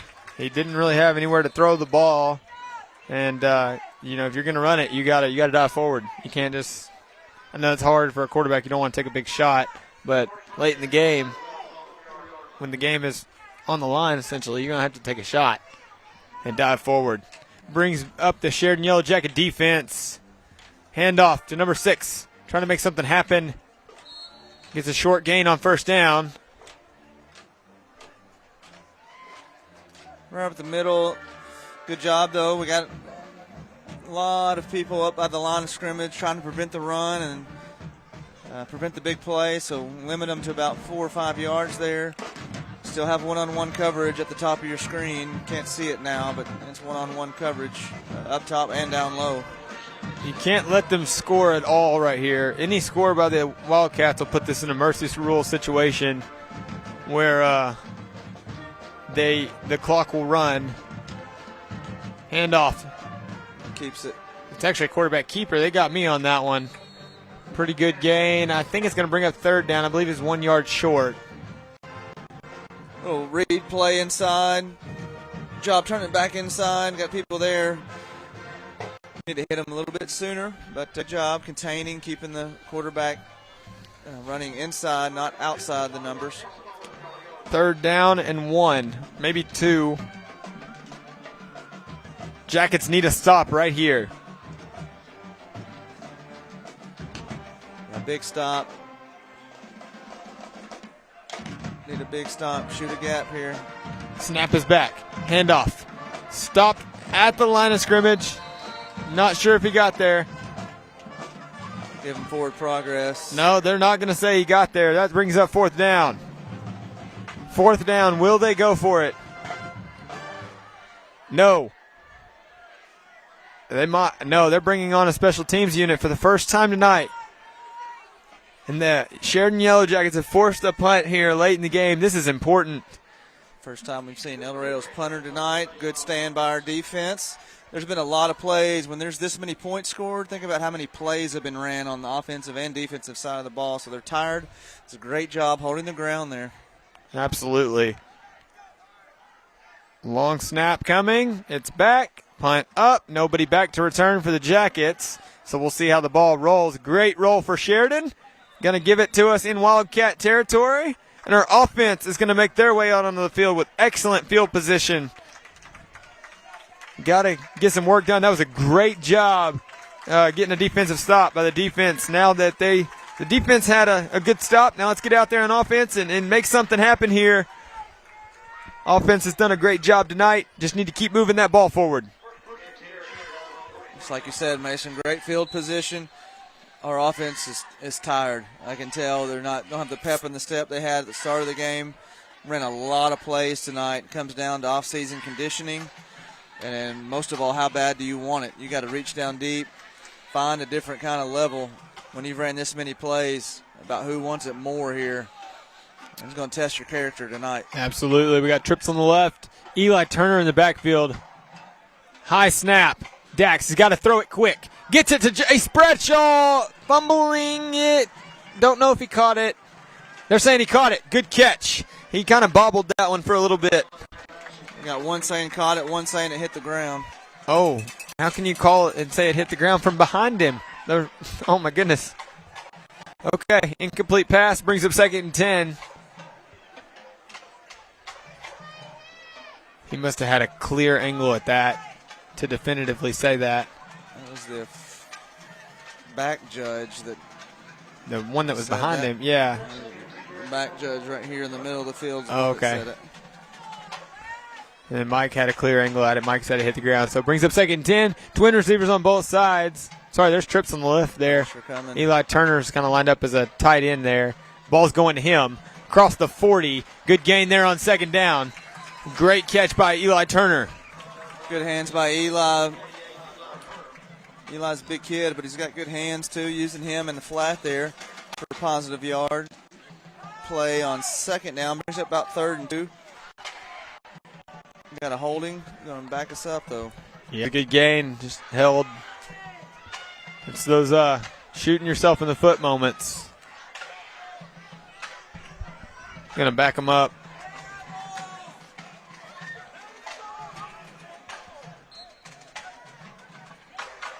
Brings up 2nd and long here for the Jackets. Second, about 55-54 to go in the game.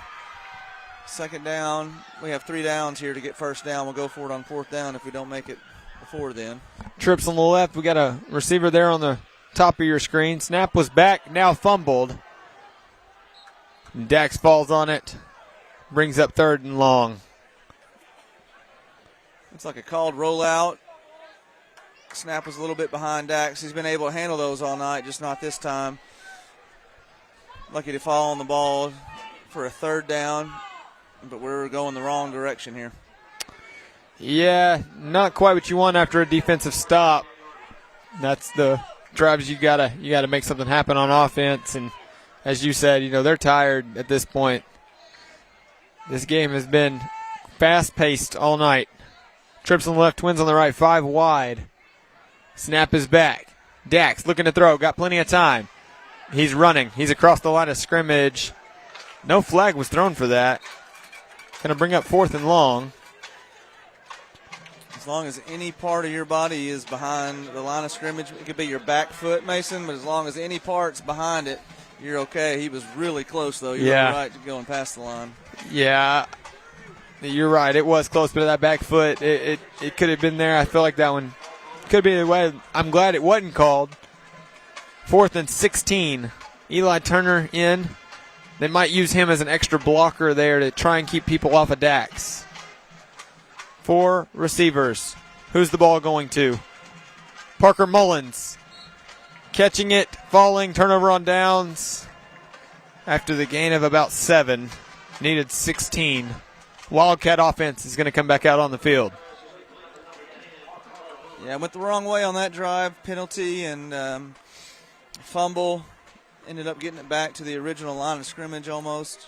Maybe a little past it, but turnover on down. So now it's up to the defense to get another stop here. Coach Kelly is still coaching hard down there on the sidelines. Got to respect that. I mean, this is the game of football. Anything can happen at any moment. You can't give up till the buzzer's completely gone off and there's no time left on the clock. Snap is back. Pitch to number 7. That's AJ. Making some room on the outside. We got a flag coming in. More than likely going to be holding on the offense. We got an injured Wildcat on the field. Number 7 again, AJ. Number 7. AJ Gilmore. Kind of been that story all night long. Taking a beating down there. Yeah, he has been on the field a ton tonight. His body is tired. When you get tired, you're more susceptible to cramps and injuries. So we are waiting on the call from the official on these penalty flags. I saw 2 down on the field. Don't know if they're different penalties or they're called the same one. They're trying to discuss where the foul was at.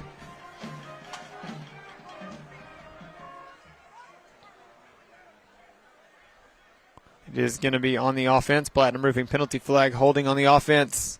Going to back them up pretty significantly. They are now at the 34-yard line. This is the perfect opportunity for the Sheridan defense to get a good stop. 4 minutes, 15 seconds left to go on the clock. They're going to bleed as much time off the clock as they can at this point. To try and bleed the clock, I wouldn't be surprised if they run the ball here. Yep, handoff to number 6. He's running it up the middle, stopped immediately. Maybe a gain of 2. Good play there. It's Copeland Crutchfield. Called his name a couple of times tonight, playing the end position, working down the line of scrimmage, stopping the ball, the run play at the line of scrimmage. Good job there. We got second down and long, Clock is running 3:33 left in the game, 24 on the play clock, and I would suspect another snap within 10 and a run play to keep the clock running. Yeah, it's just at this point that offense is trying to bleed this clock as much as possible. We've got to get some work done on this defense. Defensive side had a good stop last drive. Snap is back, running it, going up the middle. Broke free. Number 28 with the ball. Across the 40, 30, 20, 10, 5. Touchdown, Wildcats. The clock will run. That will put us in a mercy rule situation. And the clock will run for the entirety of the game. Of course, not after touchdowns. 2:57 left on the clock here in the fourth quarter. And an extra point attempt coming for El Dorado. Nothing special there. Just run up the middle and broke free. Tough second half here, Jeremy. Tough second half. Promising first half. Good things happen. And then, right out of the gate, we fumbled a kickoff, and it was downhill after that. Yeah, that momentum just wasn't there. The kick was up and good. They've got a great kicker on that El Dorado side. He's been doing a great job all night.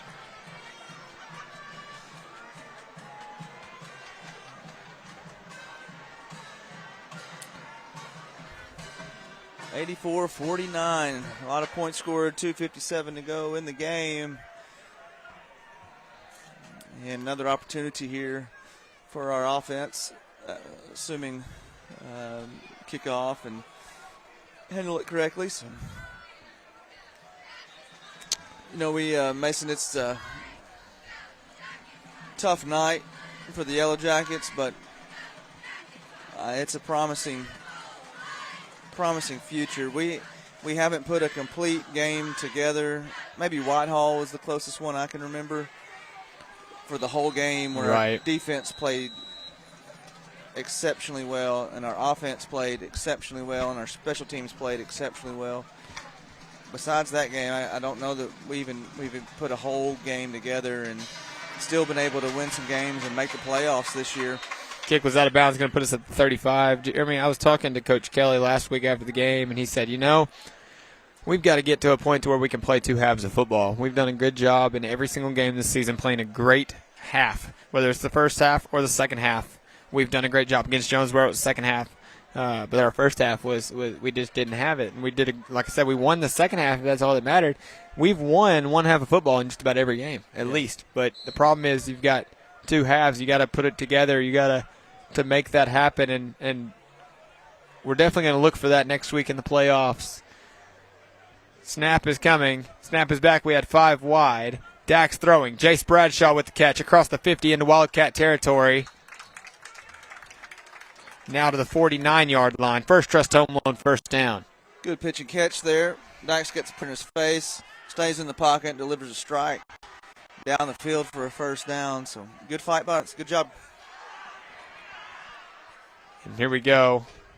Trips on the left, Twins on the right. Quick pass that time. Eli Turner trying to go downhill. Always falls forward, getting an extra yard or two. Good gain on first down. Eli lined up on the outside, quick underneath screen to him with blockers in front of him. Like you said, Eli does a good job of falling forward for positive play on first down. We got 1 minute and 33 seconds left on a winding clock. 5 wide. Snap is back.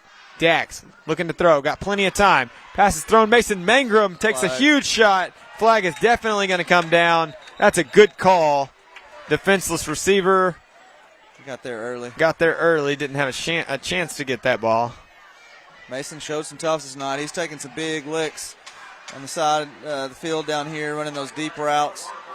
Defender got there early that time, hit him in the back before he could make a play on the ball. It'd be a 15-yard penalty, first down, Sheridan. They have made the decision to save Zay for the playoffs at this point, and I think that's a good call. don't want to take a chance at him getting injured. 47 seconds left on the clock. Jackets are going to get at least one, maybe two more plays in right here.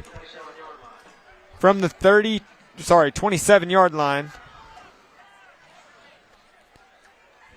Dax with Eli Turner now in motion. Snap is back, looking to throw. Quick pass there to Peyton Sterrett. Wrapped up right there at the line of scrimmage. Brings up second down. 20 seconds left to go. And Coach Kelly's going to try and give him one more play here. 10 seconds left on the clock here. Got to get set here. Snap is coming. It's back. Dax is going to get one more play out of it. Pass is complete to Jace Bradshaw. Turning up the field. Getting to the 5-yard line before he's stopped. Good play right there to end the game. Great positive yards. Would have been a first down had the clock not expired. Brings up the end of this ball game 84-49. And the Sheridan YellowJackets take the loss. But in good news, Jeremy, making their way to the playoffs for the first time since 2019. Yep, good season under the first year of Coach Kelly. Saw some amazing offensive numbers this regular season, something we haven't seen in Sheridan in a long, long time, which gives us some hope. But just like we talked about there toward the end of the game, when we start putting complete games together where our defense is playing well and our offense is playing well and we recover some onside kicks, it's going to be very, very special in Sheridan, Arkansas. But the season's not over yet. We got a playoff berth with our wins in conference that we've had this year. And so we're going to get to go another week into the playoffs. And then, as we say, once you get in the playoffs, anything is possible. That's right. You never know what's going to happen in the postseason. If, there's anybody that's going to make something happen in the postseason, it's the guy with 9 state titles, Coach Kevin Kelly. And glad to have him on our side tonight and looking for a postseason win. As of right now, we're coming in as the 6th seed for the playoff game for our conference. I believe, I could be mistaken, anything can happen on the last week, but if it goes as projected, after a loss tonight, we will be playing Mountain Home next week at Mountain Home. That's not official. That is not official. That's just the projected state of where we might be next week is Mountain Home. A lot of moving parts, but yeah, that's what we've heard. So we'll see how it plays out. We'll know for sure. And, of course, the Sheridan School District will do a good job of keeping everyone informed so that you can go and support your YellowJackets in the Sheridan High School playoffs. Coach Kelly's, been in the playoffs. He's lived in the playoffs most of his coaching career.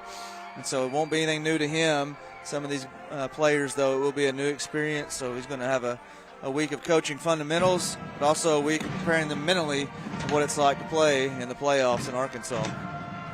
Yeah, absolutely. And they're going to make their huddle for the last regular season game.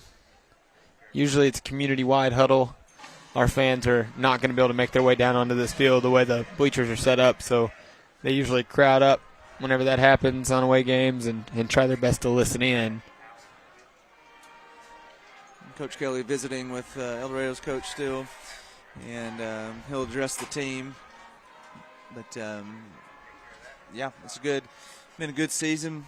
We're not done yet, but I just want to say thank you all for tuning in. Thank you for our sponsors for making this happen. Thank you to M&M for your professionalism and what a good job that you all do. And Mason, I've enjoyed it. Dakota's not here, but he's done a good job, and Mike done a good job at well on that sideline and having eyes down there for us. We're going to try to get Coach Kelly on the sideline with Mike for a post-game interview, but we'll see how that plays out. Just kind of waiting. It's after such a big game, it's kind of got to figure out how they want to make that happen. Big win for El Dorado tonight. I think this puts them in at the 4th seed going into the playoffs. Yeah, it moves El Dorado to 4-3 in the conference, winning record in conference, 7-4 overall. Sheridan's going to fall to 2-5 in conference, 3-7 overall, and that's going to help El Dorado's chances. We got a long road ahead of us, but nonetheless, still doable. Yeah, they had to move the huddle. The security guys did not want them on the turf any longer, so they kicked them off the turf and made them move to the track. And they didn't want the parents coming out on the field, so this is our attempt to try and get the parents. Oh, I see now. The parents are on the track, so that's awesome that they moved the huddle for the parents.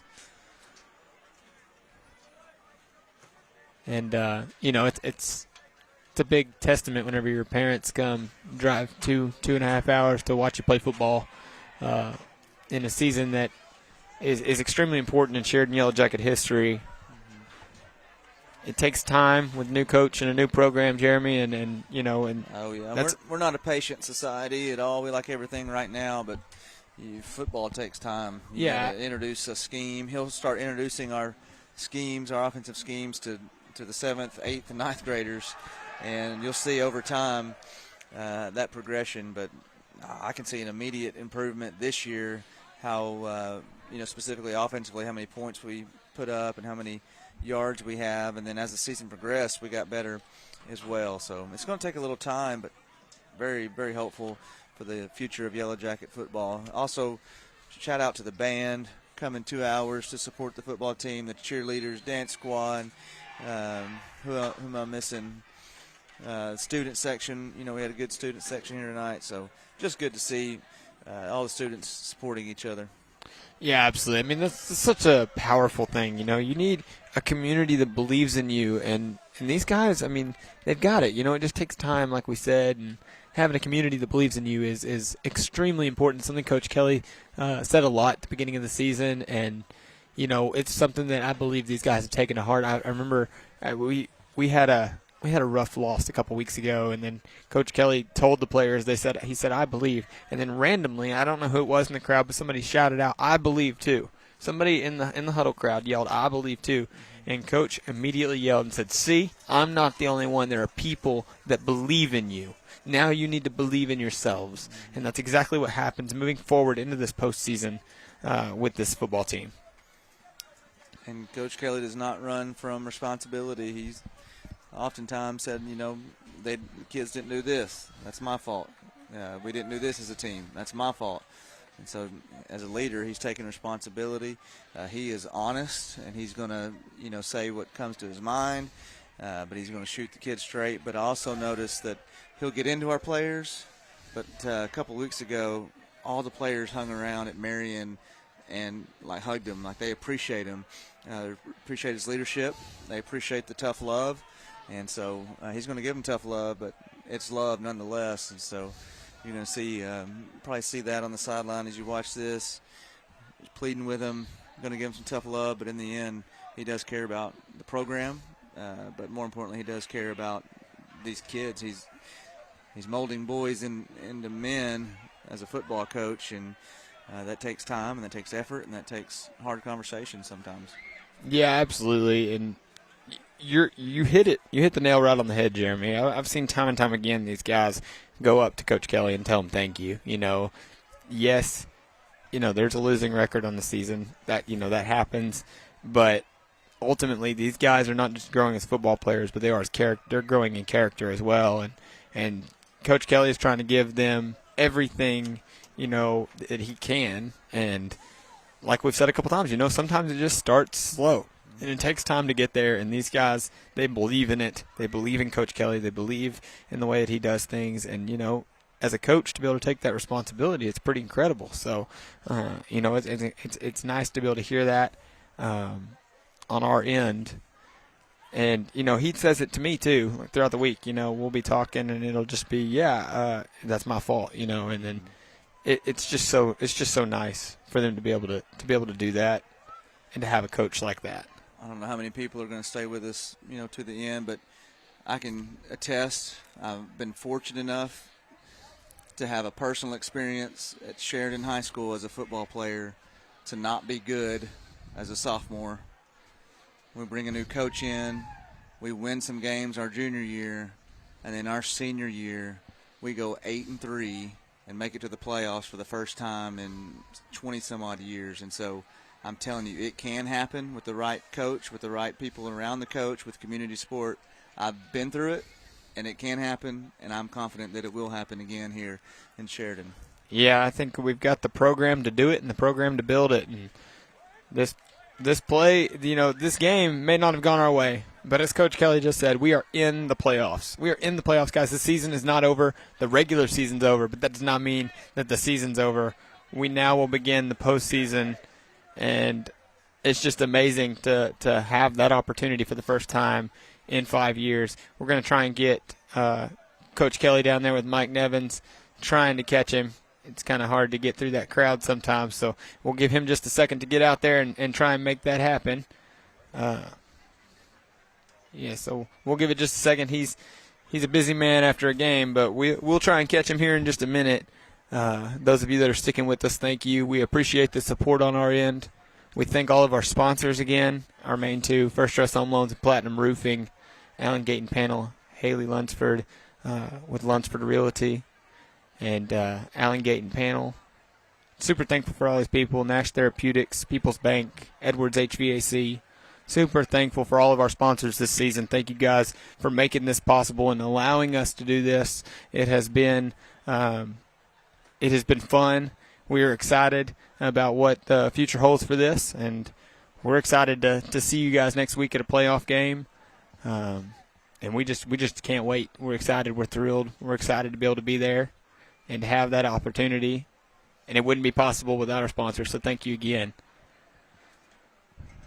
Sheridan Ace Hardware as well. Oh, yeah, good catch. Yeah, sending it down to Mike Nevins. So, Coach, the self-inflicted wounds we talked about reared their ugly head pretty early and often in the third quarter. The good news is, though, we get to clear the slate and move on to next week in the playoffs. It's a whole new season. What do we do to get ready? We've got to we do some really good things. We've gotten better. We played better assignment football and defense than we didn't tackle at the point of attack. We haven't had a defense. I mean, you look and you go 84 points. We gave them some of those obviously on offense or kickoff. When we fumble and let them run back. But for the first time, we played better assignment football. We were where we were supposed to be. We shouldn't tackle. And that's the one thing I that you can get better at, because there's a lot of just want to in tackling. And you know that, and I know that, and they've got to figure that out. And then we've got to get back to one thing we did. I said it the first half. When we make a mistake, they've been doing a good job. I always make them say, "Hey, I'm going to get you guys back," and they fight a little harder to get. I'm a firm believer in that. But when you fumble the ball, which we fumbled 3-4 times, you know how many fumbles we've had this year by running backs or receivers? 0. And tonight we had like 4. And we've not done that, and until we got behind, they started playing that back defense. Our quarterback was playing the best he had. Best first half he's had. He had an interception that was in the guy's hand and popped up, and he's playing good. But then when you get behind, they put that defense back there, and you got to throw, makes it tough. But if we get back and we can play assignment football and tackle on defense, and if we can quit just dropping balls and doing those kinds of things on offense, we've got a real chance to win in the playoffs. I believe in these guys. I believe that's what we can do. And I'm just dying for them to put it all together. Yes, exactly, Coach. They're trying to put a whole game together. They put several great halves together, just trying to get that complete game. And we hope that next week, I guess maybe we're going to Mountain Home. Is that what I think? That's what it looks like. I think that's what it looks like. That's what it looked like. If we were going to lose, we were probably going to play Mountain Home. And the good news is they're a big physical team that wants to bully us around. They're not going to out-athlete us. So it's just going to be us deciding to be tough guys and doing what we're coached to do, because they're not going to be able to, like I say, they're not just going to out-athlete us like some teams in the East can, and we've got to play great fundamental football, not make any mistakes. And to me, that's a different kind of ball game. That's what you saw with Catholic when we played really well, but we made a ton of mistakes in that one, or we win that one. But I'm looking forward to it. I'm looking forward to see these seniors in the playoffs. They hadn't made the playoffs in their career as a high school player. So I'm looking forward to seeing them and seeing if they can flip that switch and do these things we're talking about. Okay, great. We'll see you next week, Coach. Good luck. Thanks for being here, Mike. Thank you, Mike Nevins, for that, and thank you, Coach Kelly. I'm just so thankful that we're able to do that, Mike, and I'm so thankful for you and everything that you bring to this team and being down there. I remember first couple games we didn't really have you down there, but greatly appreciate you, Mike. Yeah, guys, it's been a great season. Looking forward to next week going to the playoffs with them and being there, and we'll see what we can do. That's right, and thank you, Coach Kelly, for that. I know you can't necessarily hear me right now, but it means a lot for us to be able to hear from you. We got playoffs next week. I like what he said. Seniors have never seen it, so it's you never know. You never know what can happen in postseason. So we look forward to that. Jeremy, you got anything? No, just support your guys, support your community, and again, thank you, veterans, for all that you've done for us to enjoy the liberties that we have and freedoms that we have. Absolutely. God bless you guys. We'll see you guys next week in the playoffs. First time since 2019. I'm Mason Fisher, joined tonight by Jeremy Orman and sideline reporter Mike Nevins. We'll see you guys in the playoffs.